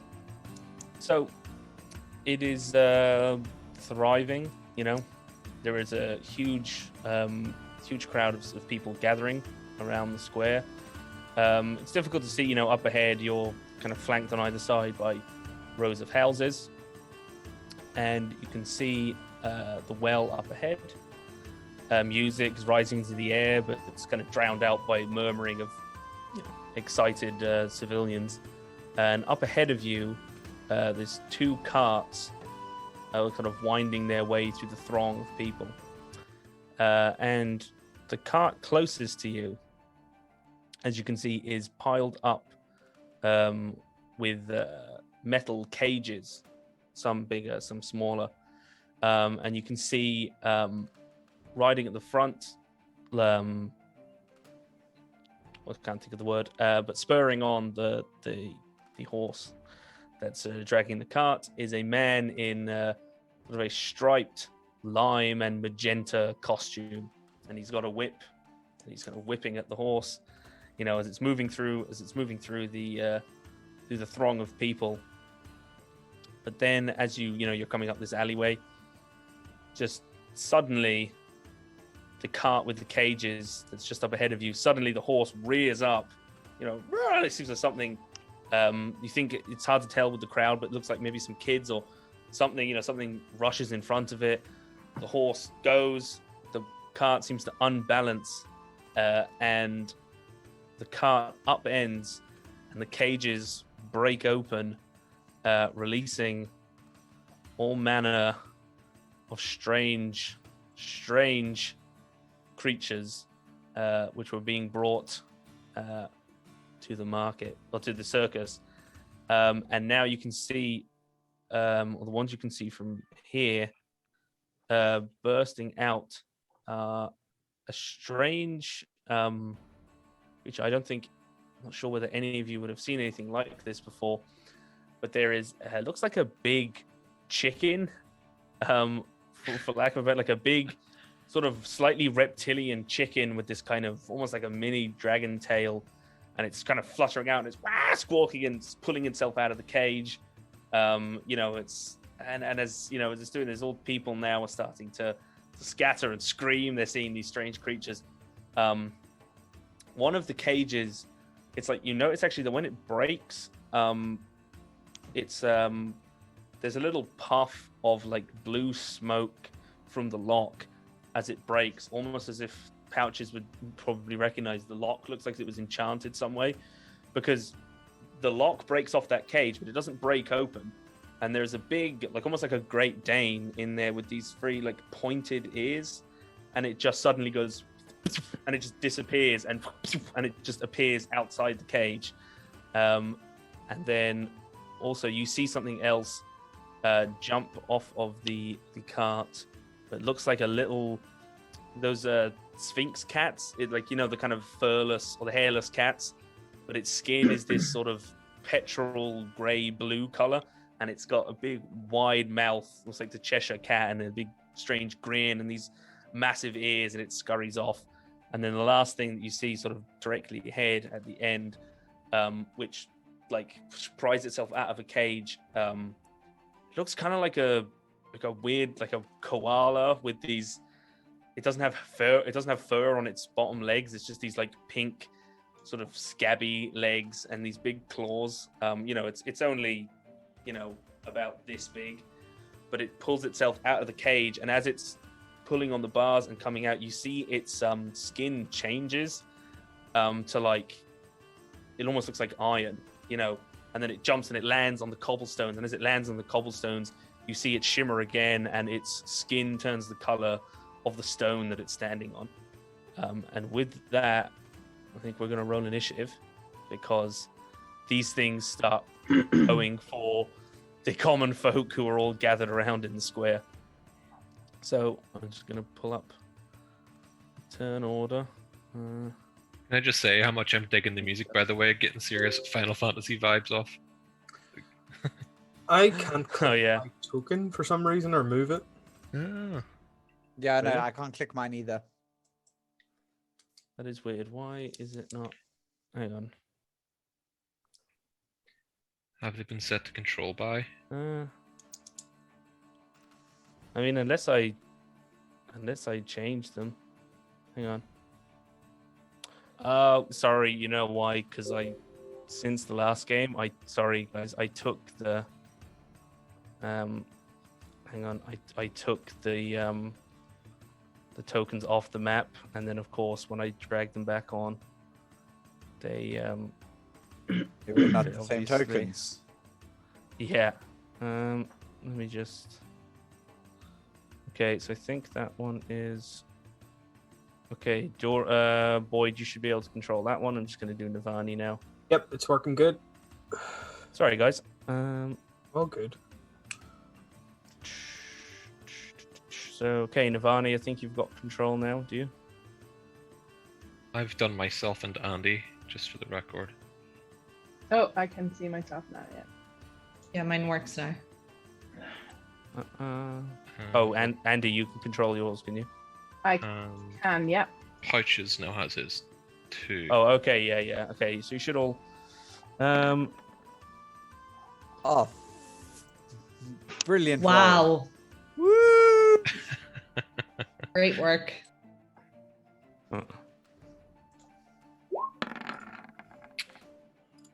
My rolls are on fire today. Is all I can say. Hey, Ah, beat goodness. me. Big old +0. I hope this works this time. I tried setting this up on Roll20. Oh, but- yeah. So let's see. Okay, just let me see here now. Did it work? I rolled horribly, but is it in there? I can't see a green V. No, I can't. No. All right. It's weird. I can here, I'll give you just let me add you into the give you a turn. I'm just doing I really should do it. Thing I'm just giving manually. It's 4. So The V has popped into the list now. yeah, I just added Warden to the initiative. Ah, cool. Thanks.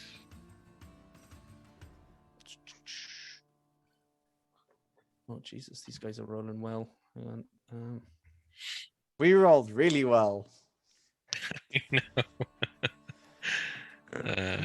Right, guys, almost through these guys.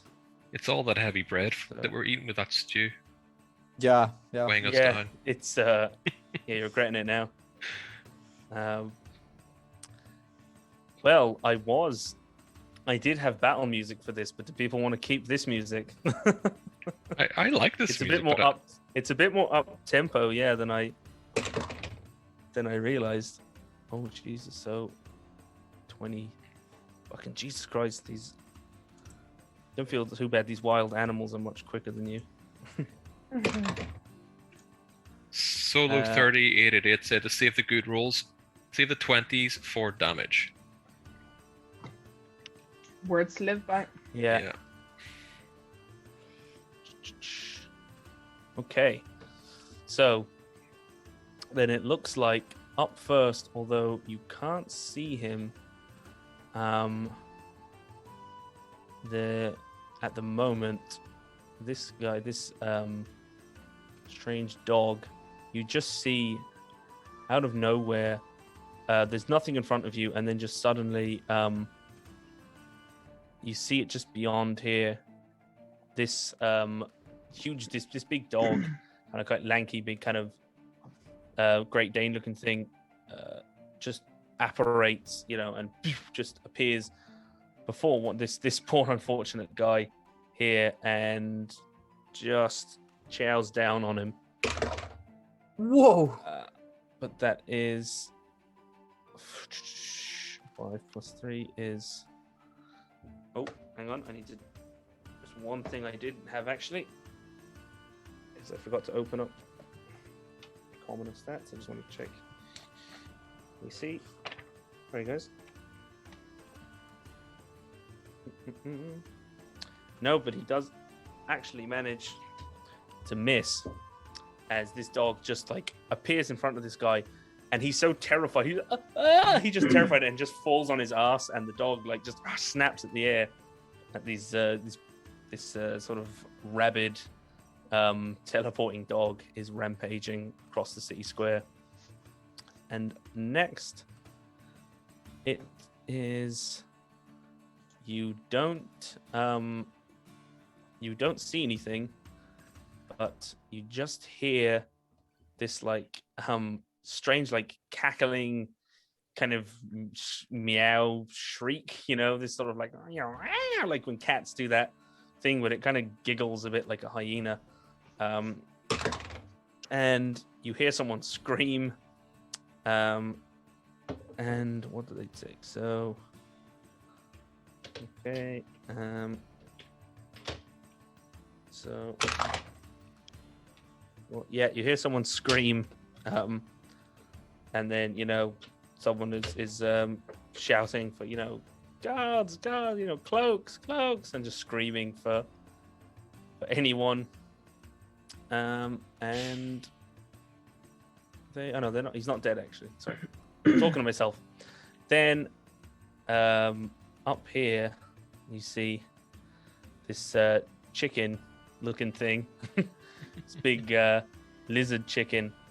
It's kind of like flies around 5, 10, 15, and just kind of floats towards or flaps towards the person directly in front of them, and just lashes out, pecking at their face. And okay, yeah, and that's a hit. And yeah, it's just like bam, peck. So you can see they actually peck this poor fucker's eye out, and you see it like rip, and then like from where it's bitten him, you see, well, you can't see, but you can like from behind, you see this guy like beginning to sort of convulse, and like he kind of like is like twitching, and he fails, and he seems to be completely like just frozen where he is. He's like he seems to have seized up. You're not sure if it's from shock or what. And then this is really weird, they just all went before you. And you see this guy, this little like koala looking thing, like just leaps a bit to the right and just starts laying into this guy ahead of him. And okay, but he misses. This guy just manages to like get out of his way. Oh, sorry.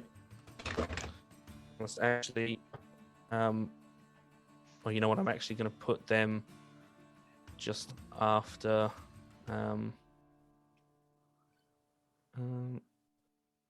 oh, sorry, I made a mistake. Before that guy went actually, on initiative 20. Let me just do something here, because it's supposed to be the commoner's turn. I forgot to add them in. And just give me a second. 1, 2. Yeah. So before that, that commoner wouldn't have been able to move anyway. So just 30. Let's excuse me. There's going to be a lot of screaming, running commoners as they start to, sort of, they begin to scatter.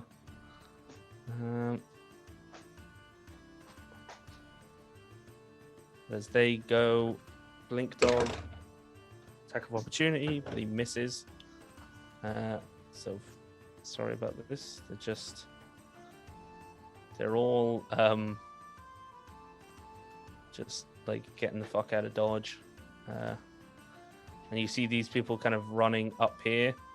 They seem to be getting stopped around another cart, which is blocking up this entryway. And they're running up and away. Sorry, I'm moving a lot of them behind the fog of war as well. A lot of them are hiding behind fog. This is my fault for trying to be realistic and putting so many people in the square, but they're luckily all missing their attacks of opportunity. Okay, so that's that little dude went, and now you see stepping out 5'10" is the monster tamer, for lack of a better term, the circus man. It's kind of chubby dude in this, all too tight lime and magenta colored striped costume, and he strikes out at this guy with a whip, trying to subdue the beast, but it just completely misses. And finally, after all that, we're on to Vorden. So there's chaos, panic on the streets of Minehelm. Did I really roll highest out of all of us? You and Andy tied. Jesus, Wow. 88764. Fucking Christ. Oh, Wow. excuse me again. Fucking okay, 7 for Norna, who is with you. Oh yeah. So Dear, oh dear. The brown cloaks are shit today. So is it me then, or it is Vorden. Sorry. Oh Okay. no, sorry, Andy. Sorry. 'Cause Andy has higher decks. Forgive me. So 5, 10, 15, 20. So Andy is going to move up and try to bonk the chicken on the head with her club. With the club. Well, Okay, go. she doesn't necessarily want to kill the animals. Okay. Not yet, anyway, until it tries to peck her eye out, and then she'll probably take it personally. But Fair enough. So. Oh. Okay. Well, so 9 unfortunately, to hit. Now Andy comes up, and you have been neglecting your club in your week of practicing your archery, and just completely and as you whiff this little weird and it's about it's probably about 3.5 foot tall. As you swing at this thing, and it kind of jerks out of the way, and you see it turn its head to you, and it's still got, you see the sort of the nerve ending, the eye stalk of this guy's eyeball hanging out of its mouth. So, and it's got this. That's an image I wanted on a Sunday night. And this big a waddle, or is that a waddle? And that's its thing under its chin, Jowls. Yeah. So there's Andy. So Andy's moved in. Is Andy moving out? Yeah, so I'm going to just bonus action disengage from the chicken and move away a little bit. Yeah, are you moving back the way you came, or up? No, to be honest, Andy wants to find the kitty cat. The creepy as hell kitty cat. Don't get me wrong, but it ran to the left. To your she's left. she's gonna basically she kind of hit the chicken on her way past, or tried to, So she'll have disengaged, and I think I have another 10 foot of movement. So she's probably like, oh, she's moving right up beside the dog. Awesome. Well, who knows how long the dog will be there. Well, that's So- true. Yeah, so you can see, kind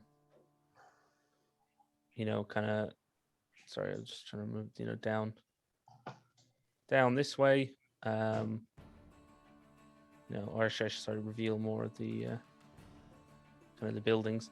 Yeah, so you can see, as you come out here, you can see a lot more of the square.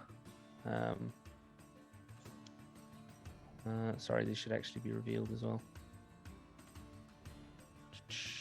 Yeah, so it's all kind of, it's opening out before you, and you can see that the G is the kitty cat, to your left.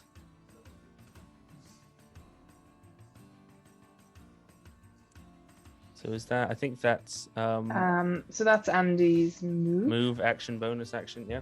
Yeah. And that means it is Vorden.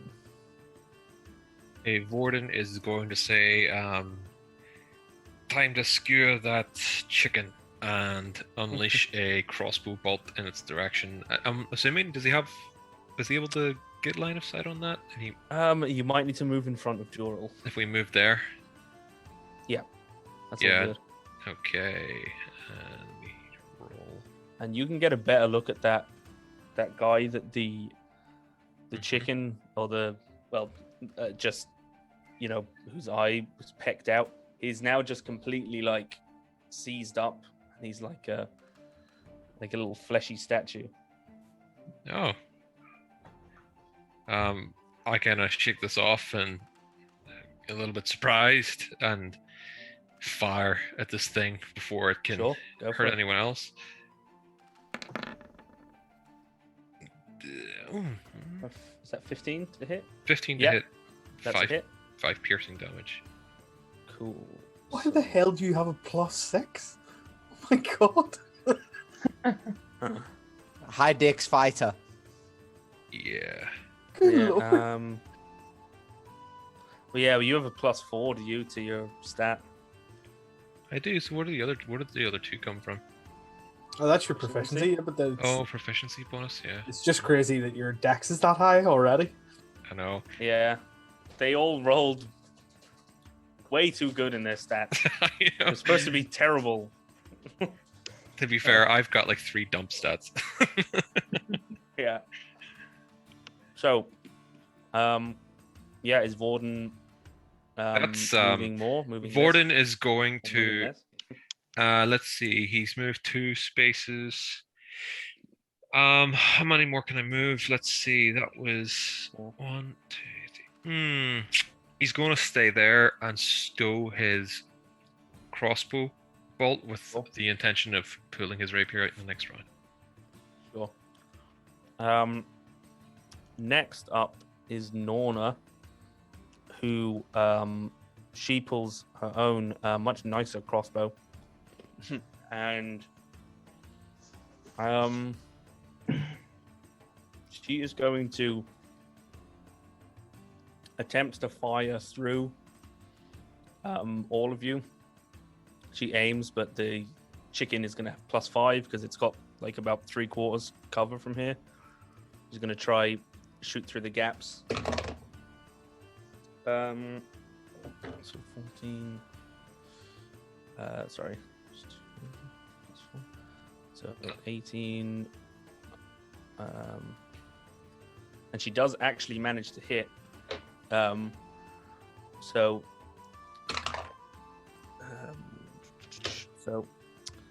Norna sort of lines up the sights,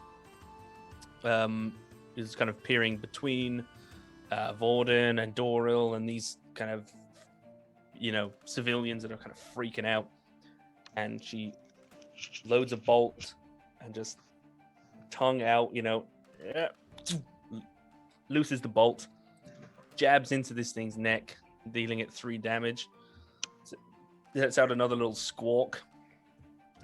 as in quick succession, Vorden's bolt is followed by Norna's. It's just like a bang, bang, into its neck. It starts flapping its sort of draconic chicken wings. And she moves kind of, back in behind Navani. And speak of the devil, Navani's up. All right, I'm gonna move up to the chicken. I'm gonna smash it with my warhammer. Tenderizer. Yeah. So I just click on it in here, don't I? And assuming it's booming blade, I'm doing this two-handed. So if you're doing it two-handed, I'll have to assume you don't have your shield equipped. Cool. Nice roll. So nice. So 22 to hit. Yeah, give me damage. Ah.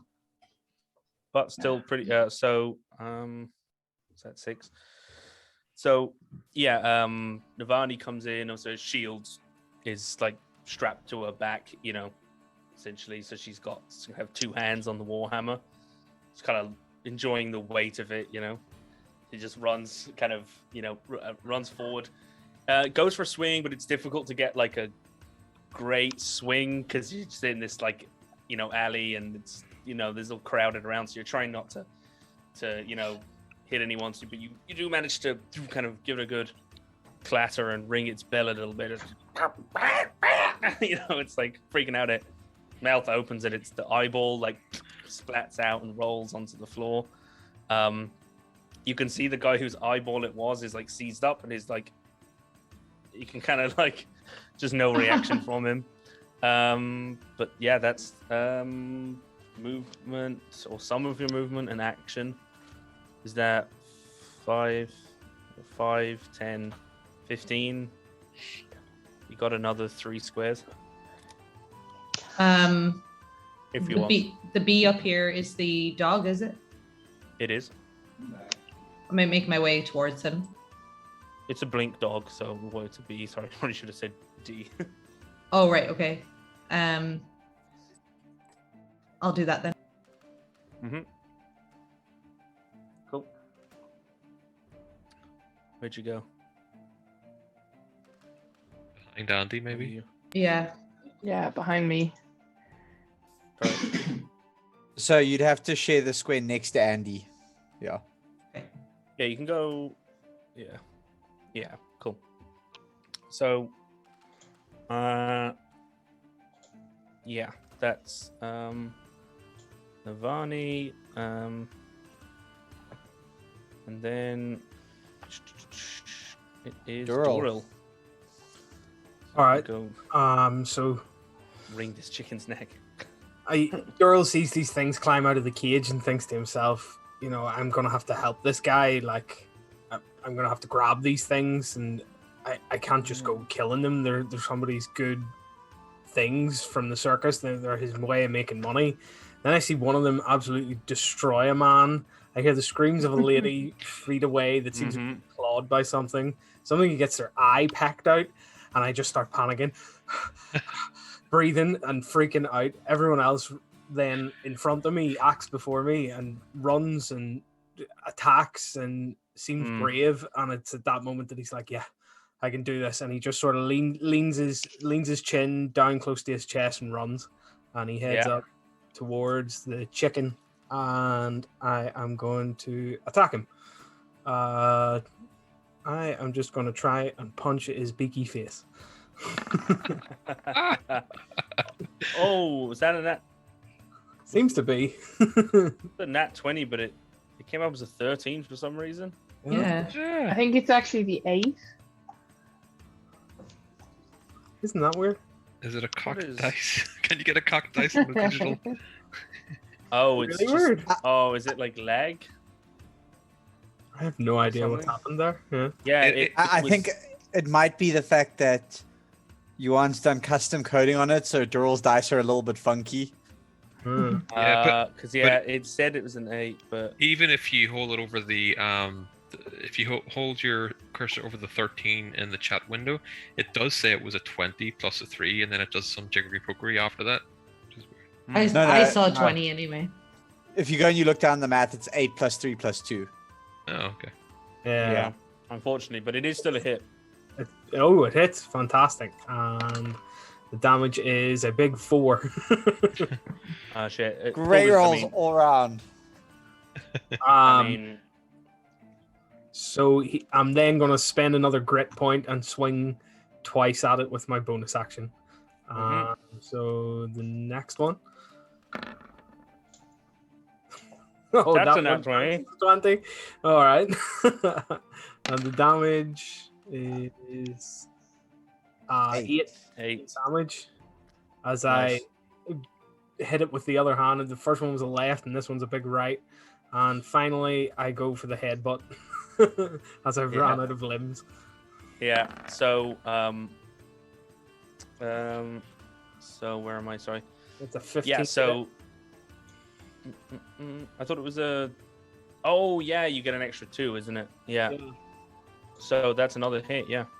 And damage is 7. Okay. Yeah. So Doril comes up and it's kind of, at first it's like, okay, there's always that moment where it's kind of the dream he's had in his head of being an adventurer and helping people, and it meets the very bloody, messy, not very idealized version of reality, of what it really means. So but he runs in and it's kind of the first one, his heart's not really in it, there's like kind of there's a punch, and then he can he punches and he sees this thing screaming in his face, and at the corner of his eye he sees this man who's just been fucking maimed, and for all Doril knows is dead. He's just frozen, and there's just that little voice of the flash of Garros, his trainer, and just kind of again, and you're hitting it, and Doril kind of brings it up and then comes in then with the left, and it's knocks this thing flying, and you hear a crack as on this second hit on the net, its beak cracks, and it you see its jaw get dislocated on one side and ripped off, and then just comes in then with the headbutt and just crushes in its skull, and where Doril hits it in the skull, one of its eyes is completely pulverized and is hanging out of its head, and the chicken is no more. The bloodlust sort of takes over him and he just screams. Yeah, it's just yeah, he just comes in and just tenderizes this chicken completely, smashes it to bits, and Garros would be proud. You're not sure. He did. Well, hey, look. It's a bit like Rocky, except you got it the wrong way around. You chase the chicken and you punch the beef. You're gonna be chasing a cow in the next session. He's got it all backwards. So, that was Is Doril? That's my turn. Yeah, that's moving. Is he moving? He's 5, 10, 15. You got 3 more. Moved to there. Yeah. Well, remember, Duril's a dwarf. He does not have 30. Yeah, He's 25. So you are absolutely right. 10, 15, I 25. was giving him an extra 5 feet for bloodlust. So with that, it's Pouches. So I'm gonna have been completely in my own world, thinking about this new spell that I've been trying to figure out, and then all of a sudden it's screaming a mayhem around me. So I'm gonna run up to the end of the alley, having seen Durrell deal with the chicken. I'm guessing I see the blink dog, and then which is the other 2 creatures, the Z and the G. So G is the kitty full cat. disclosure. Yeah, G is the cat. So what I will do actually is, can I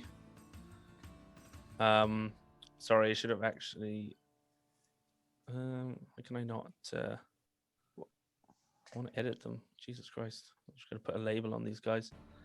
I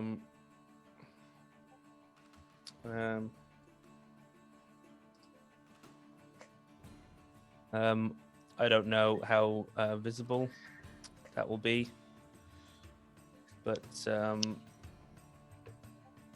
the Z is a Zorbo, and the G is a Grimishka. The kitty cat is a Grimishka. The koala thing is a Zorbo, and then that's a blink dog. Cool. And the other thing was a cockatrice. Yeah, I figured that one I out. think. I yeah, thought it was an axe beak. I didn't want to be too explicit because that guy is getting petrified, and I was like, well, I can do that, but if I tell them it can petrify them, they won't go anywhere near it. What are these show two them. further out doing right now? They were both attacking people. It's just that on the initiative order, the people have started to scatter as they started kind of lashing out. And Can I see from the amount of blood, which one looked more like bloodthirsty? Which one's looking more vicious? Make a nature check. Let's see if I can do that right. Nature check.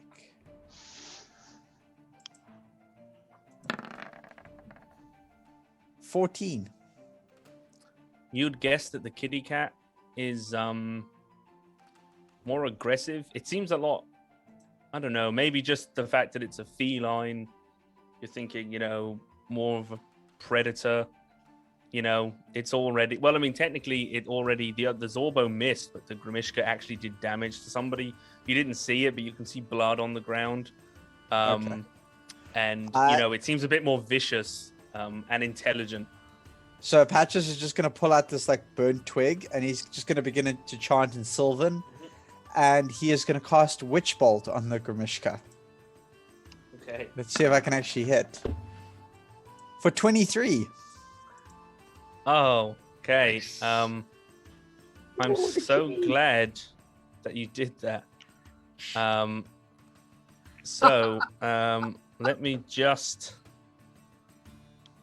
Let me just see. Oh my god.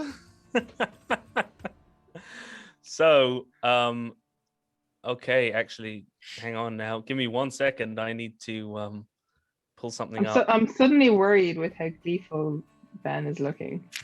We're all dead. Yeah. Would you like me to roll damage in the meantime for Witch Bolt? Well, not unfortunately not. Oh no.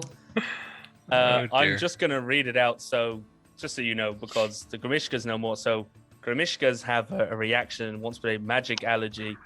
Immediately after a creature within 30 feet of the Grimishka casts a spell, the Grimishka can spontaneously react to the magic. Roll a d6 to determine the effect.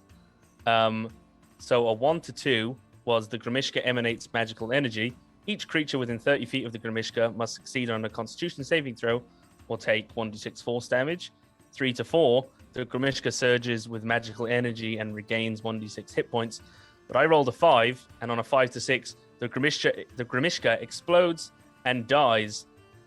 And then you see, I'm not sure if actually how to do this. Oh no, it doesn't matter. I don't need to do anything. So, because there's this little cat, and suddenly Pouches goes fires lightning out at this thing, and as soon as it hits it, there's this thing just puffs into a million little hairs. Pouches, you just disintegrate this thing. It just lightning strikes and it just pulverized into tiny, tiny little cat hairs. But then each of those cat hairs hits the ground and then starts to bubble, and a bunch of gremlins just starts bubbling into a huge swarm of dozens of those cats just form a big swarm of Grimishkas. What? It has a severe allergic reaction to the magic. So Andy's going to have screamed, "Kitty!" And then she's going to scream in a slightly happier tone, "Kitties!" Yes. Kitties. So how many cats am I looking at now? God, how many is in a... Well, how long is a piece of string? How many is in a swarm of Grimishkas? Oh, good.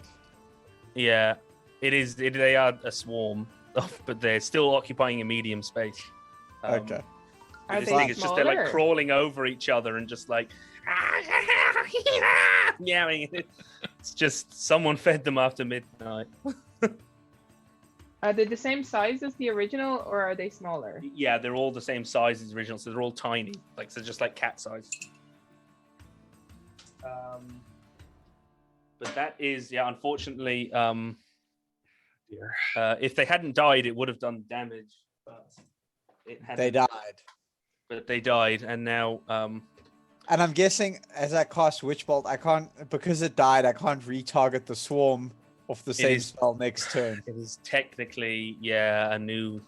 Well, No, it is technically a new creature. It did say it died. give me an Arcana check.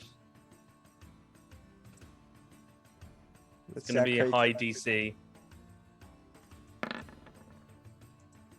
14.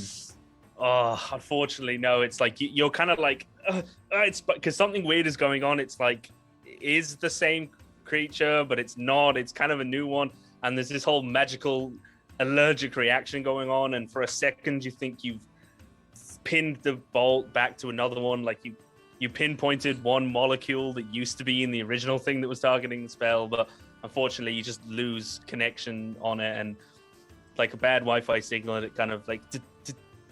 And then the witch bolt dies upon your fingertips, unfortunately. So that was movement and action.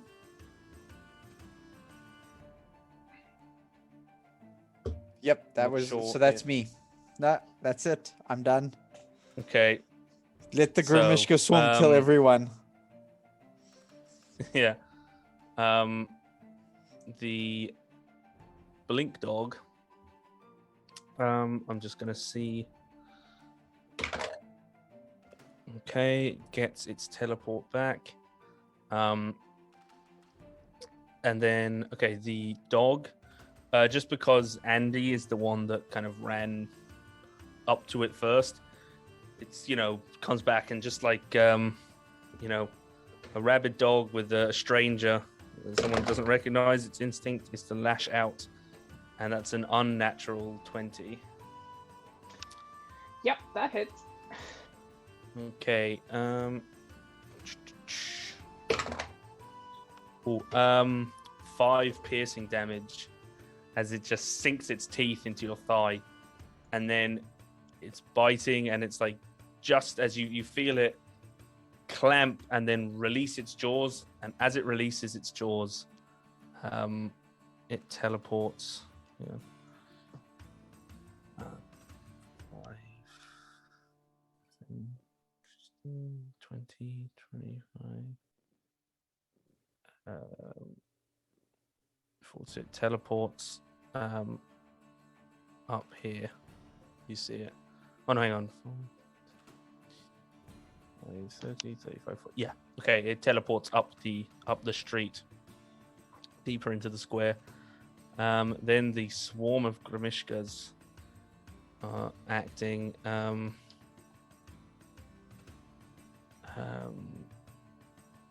Sorry, guys. Just remember, dwarves hate cats. It's totally going to go towards Dural.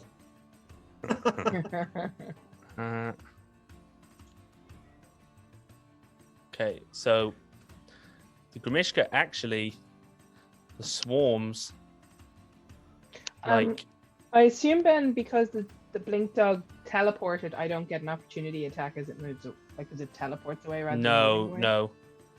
Hang on, sorry. I can't get it to do this, but the Grimishka actually like swarms over the circus man, like the beast tamer, and just completely envelops him, and this guy is like screaming, as they envelop him, and Jesus Piranha Christ. cat swarm. Nat 20. So,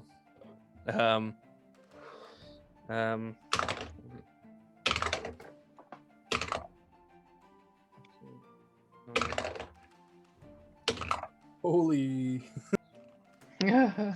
that's a lot of dice. It's safe to say that So- guy's not going to be happy. Yeah, 20. So he just takes double his hit, but he takes 20 points.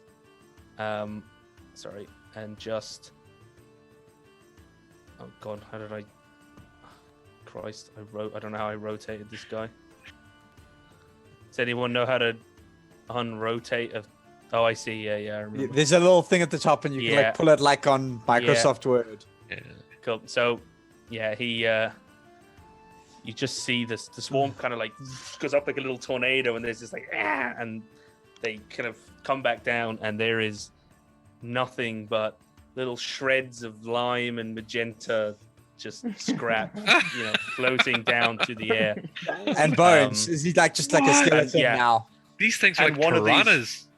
One of these things has his whip in its mouth and is like, just like whipping it back and forth, like, and they start tearing at the whip and like pulling it like tug of war. Yeah, so that was the Grimishka's turn. I'm scared. Then the common folk are all gonna run away. Yeah, I'm just gonna I'm not gonna like move them all the way, out of the way, because I assume like people aren't gonna be, like. I think he was dying on the ground At this point, like running down. Yeah. Oh yes. He was busy slowly turning into a statue. Yes. But that's actually one thing that will happen. This turn is he makes, and he fails, and this guy. Sweet. Barracks' lawn art. This guy. Nice. Yeah. This guy turns to stone. Yeah. Wake up with that next to you in your bunk in the morning. Yeah. One-eyed Joe. We've already got Did You Know Joe, who may or may not make an appearance. This is One-Eyed Willie from the Goonies. And so the commoners are just kind of, making a run for it. So the Zorbo, seeing everyone kind of scattering, and it sees the tamer's kind of remains on the ground. It just, I'm actually gonna roll a d4.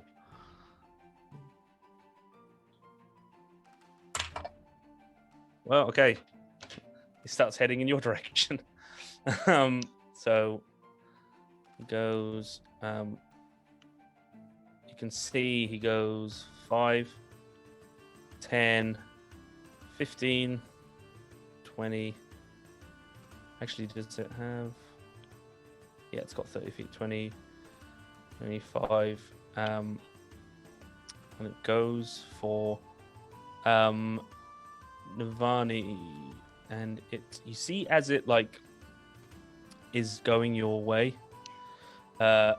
it's like jumping on the cage thing, and as it moves, it like rakes its claw across the cage, and as it rakes its claw across the cage, you see it's not the cage that was holding it, it was the cage that was holding the cockatrice, because it scrapes its claws on it, and the bars, you could swear you start to see them rust.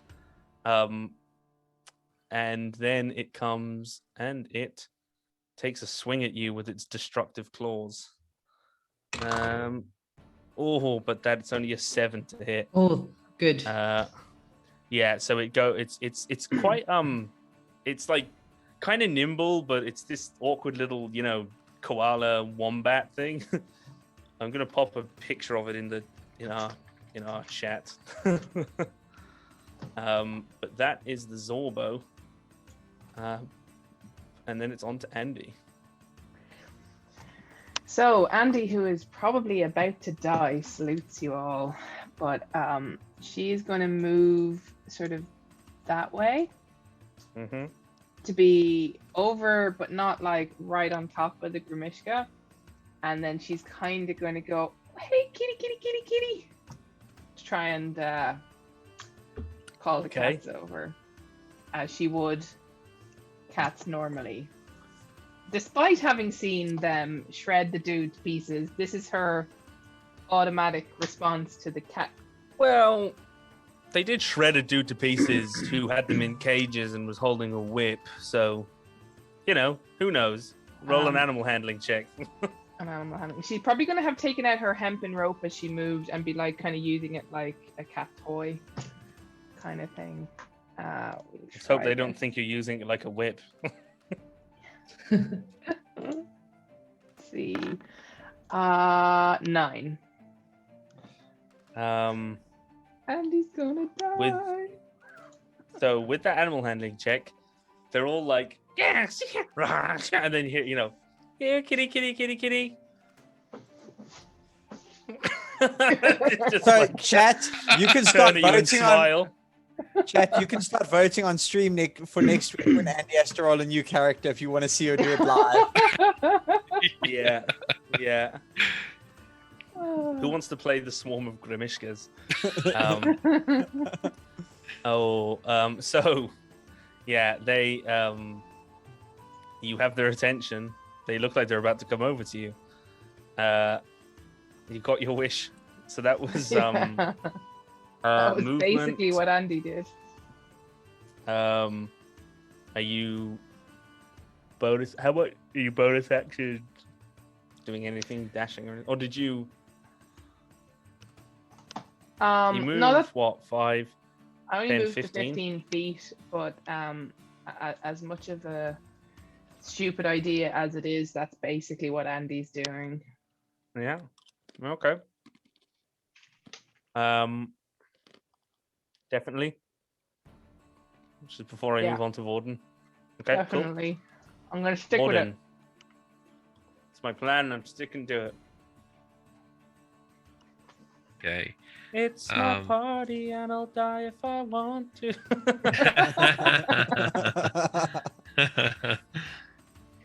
So this, Sorry, what's this D thing again? That's Doral. That's Duro. Sorry. Oh, sorry, Daryl. It's so the closest thing to me is the koala thing. Yeah, I'm actually gonna Evil koala. There's not so many people around, so I'm actually gonna take those little dots off of you. Oh, that's a good idea. We can distinguish Differentiate. the baddies. Yeah. Because I know we don't normally. I wouldn't have the dots on you, but it was just there was like so many these fucking commoners around that I decided to like.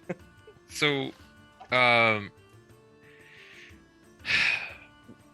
let's see. Vorden is going to sort of poke the guy who is turned into a statue to see what actually happened to him, and is very surprised to find that he's gone hard. That came out wrong.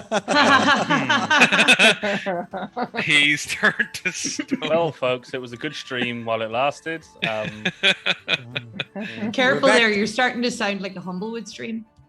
Oh dear. We're back to toilet humor. Yeah.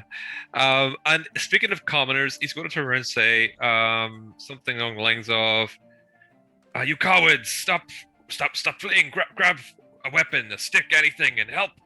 And he's going to charge then toward the koala thing. Let's see, 1, 2, 3, 4, 5, and he's going to go all the way and attack it with his.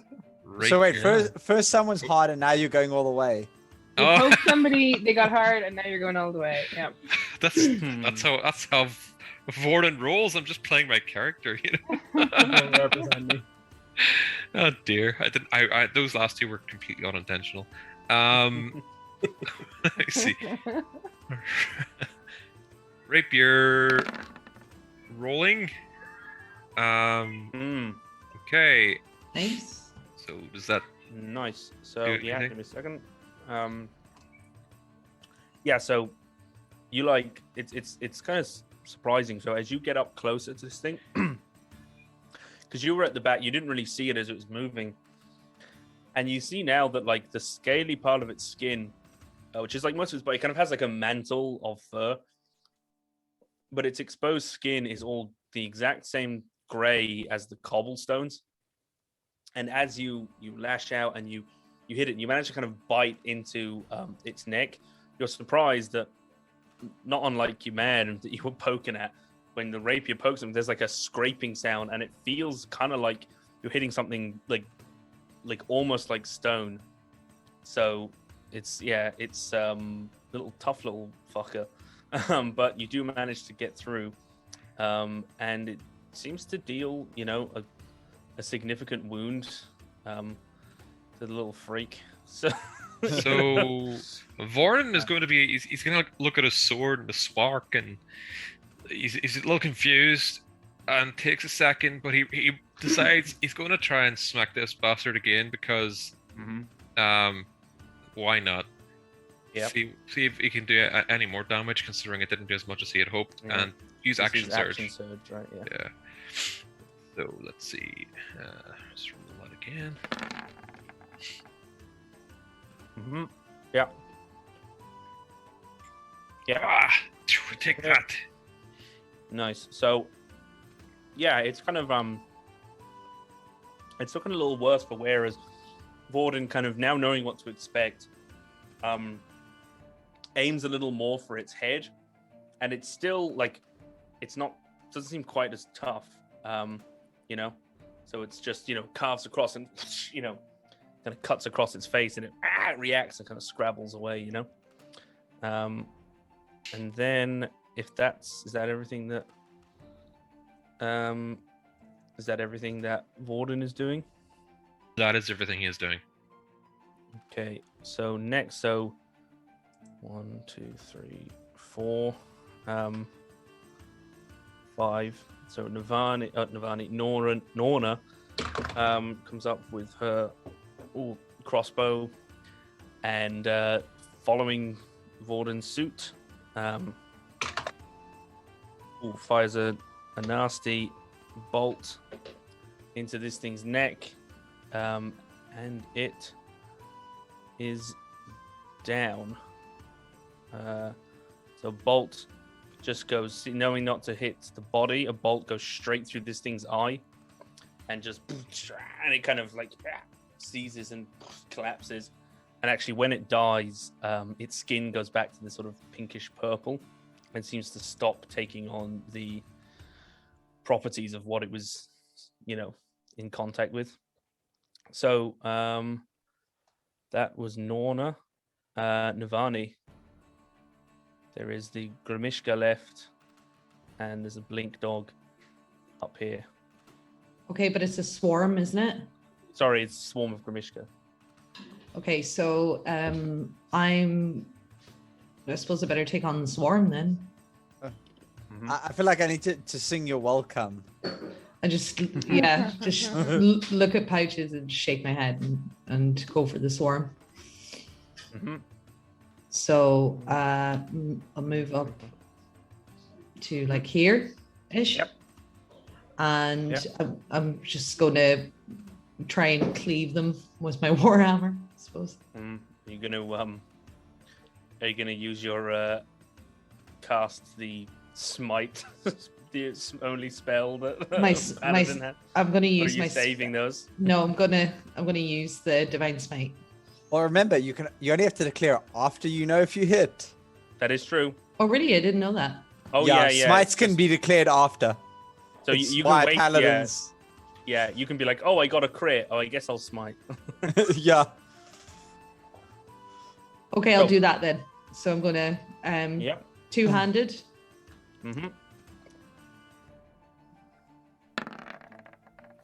Yep. Nice. That's a hit. So Warhammer roll. damage. 8. So just click the little. Yeah, there you go. Oh yeah. Oh, sweet. And I'm So gonna smite as well. nice. You're using, is that I think that's a D8 or 2D8. I can't remember. yeah. It's 2d8. Yeah, 2d8 because it's 1d8 and then 1d8 plus for every spell slot. Okay.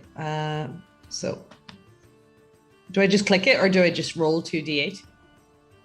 Is there a smite option on the? There is, but it's not letting me click it. Hold on. Yeah, no, here we go. Oh, Nice. Wow. so Matt, one Matt. So Jesus, so that Jesus, wow. Okay, 24 altogether. that is so Navani. just Before you runs- declare it dead, just remember that it's a swarm, so it takes half damage on all non-magical attacks. Well, because All swarms have resistance to bludgeoning, piercing, and slashing damage. they do. Yes, Just- I thought that seemed Damn it, like Kyle. not. I thought that seemed like not enough hit points. So yes. Good job, So Kyle. actually, it's you're right. So it does. Thank you, Kyle. You're It does welcome. hang in there. It does hang in there. So it actually, yeah. So There's a Grishko Yeah. on stream. Yeah. yeah. Another one arrived. So yeah. So sorry, Navani comes in, and just swinging the hammer, and there's like a little pouches in the back. It's gonna take half that.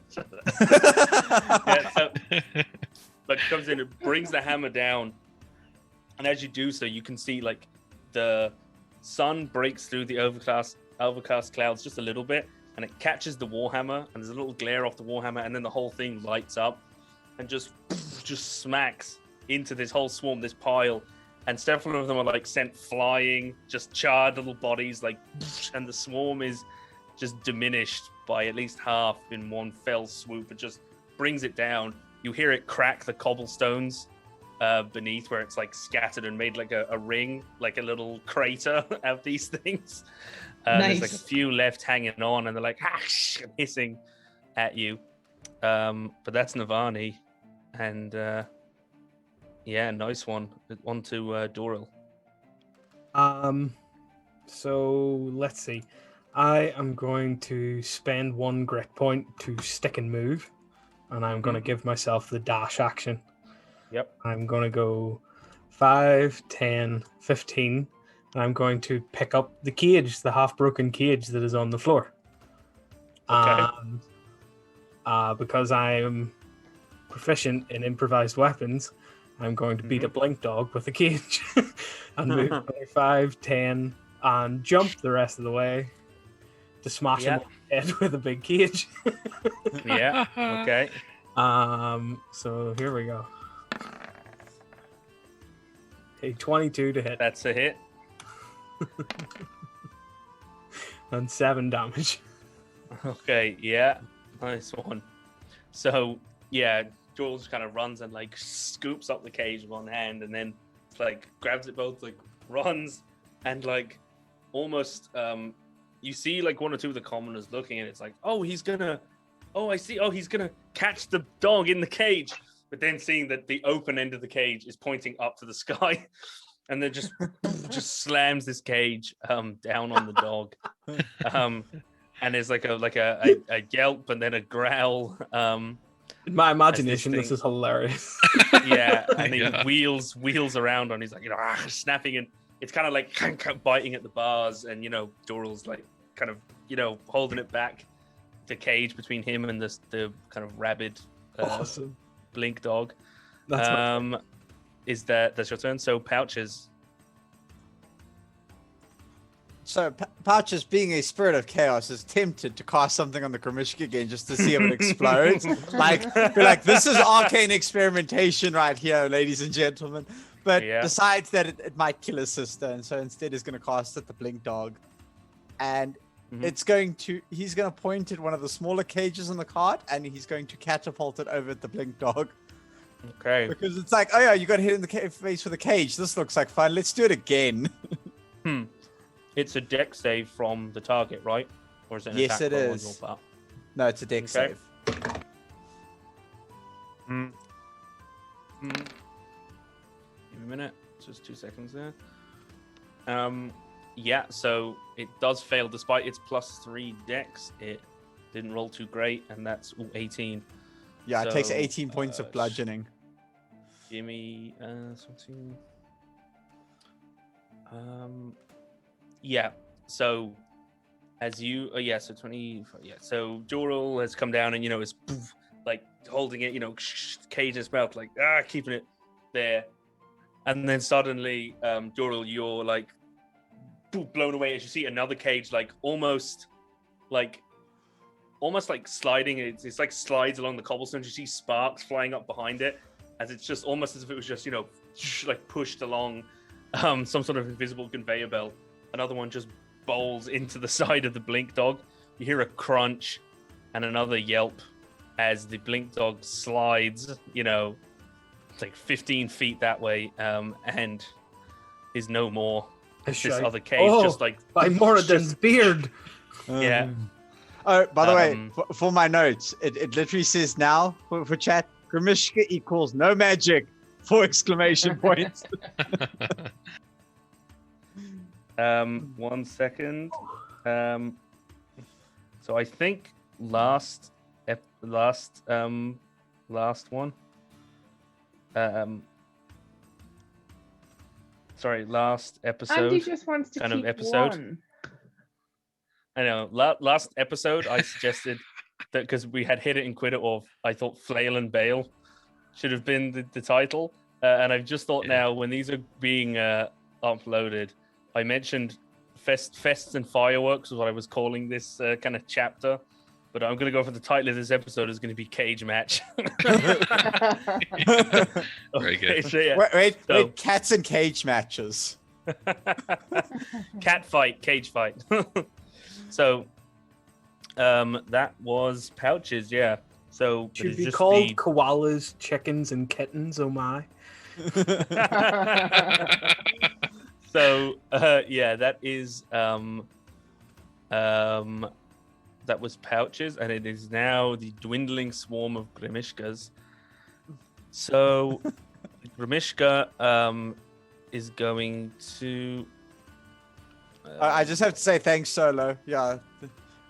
His comment, Carl was the guy who walked into a class and reminded the teacher that she had a test planned for the day. Yeah. So I can see that. Yeah, I'm gonna just say the Grimishka moves onto Navani's space. So it just swarms all around Navani and starts biting you all over. And let's see. 16 to hit. So I'm 17. Is that with your shield though? So it'll be whatever your change is, which is what, 13 plus dex? Yeah. Just 15. So I think your AC. I never 15 without the shield. I never added the shield though. Oh really? So is it? I'm just looking up what a chain shirt is. Chain shirt's 13. Oh, I did add the shield there. Hold on. So it'd be So if 13 plus 2, right? If I unclick that. Yeah, 15. So it hits. Okay, so that is a hit, but they are greatly diminished. So hopefully, You won't become piranha food. yeah.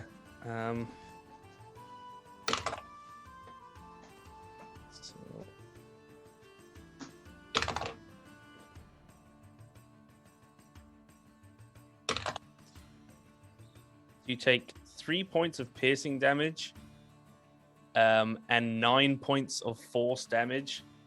As there's like you feel it bite into you, and there's like this sort of strange magical resonance around its teeth, and it doesn't feel like a cat is biting you. It feels like a lion has just like clamped down on you, from like Nice. one on your shoulder and one on your in your ribs. They're just swarming you, biting all over you wherever they can sink their shitty little teeth in. That is their turn. They are kind of what I'm going to do actually is I'm putting them under Navani, but I'm putting the little blue dot on Navani, so the Grimishka are there. They're also, you can kind of see the label under her. So the commoners are just running away. Andy. So Andy wants to try and basically grab one of the ones that are climbing over Nirvani by the scruff of the neck and lift it off her. So like you'd kind of pull a cat off somebody. I don't even know, is that like I'm gonna say an unarmed strike? make. A grapple? I mean, I suppose it. Yeah, I mean it's a grapple, isn't it? Yeah. So give me an athletics check. Athletics. Let me see.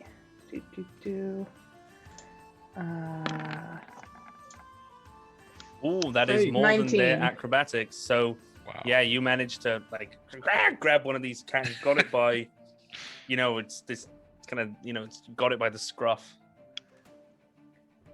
Okay, It's and trying then to bite your hand. so then she's just gonna try and like with her like she's got it by grappled or scruffed with one hand, and it granted it's trying to bite the hand but she's gonna try and like pet it on the head. Give me an animal handling check with disadvantage. Disadvantage. Okay. Jeez, it was bad enough the first time without disadvantage. I actually hang on, let me just roll twice Yeah. with the disadvantage. 13. It's still trying to just gnaw at your hand, Okay. unfortunately. Andy is gonna just though take the one that she's managed to grapple and sort of back away from Nirvani. Okay. So me Gee, and thanks. me and my grappled kitty is gonna back off a little bit in the hopes that you won't kill this one when you kill all the others.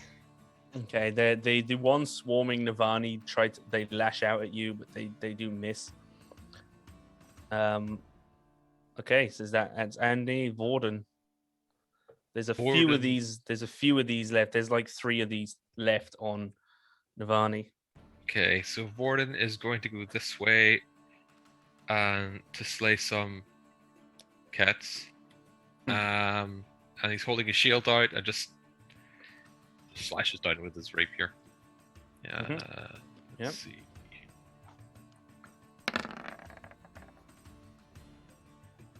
Dear.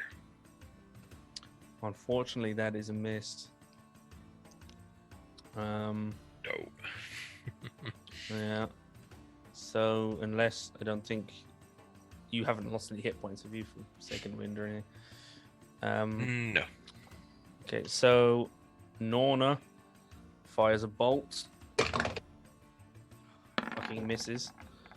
Yeah, so Like, ignore me. Norna's Navani, back to you. You can still attack these things. It's just Okay, I'm gonna Warhammer them then if I can still attack them. yeah. So go for it. Okay, just sorry, 1 second. All good.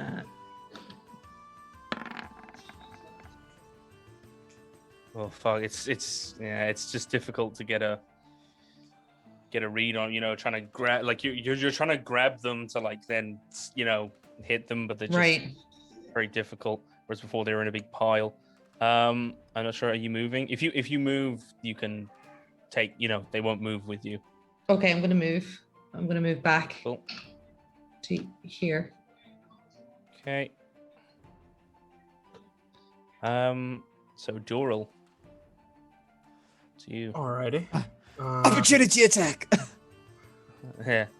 That is true. No, they took an opportunity attack at Andy. Oh. And I she knew there didn't was a move reason out I of wasn't their- doing it.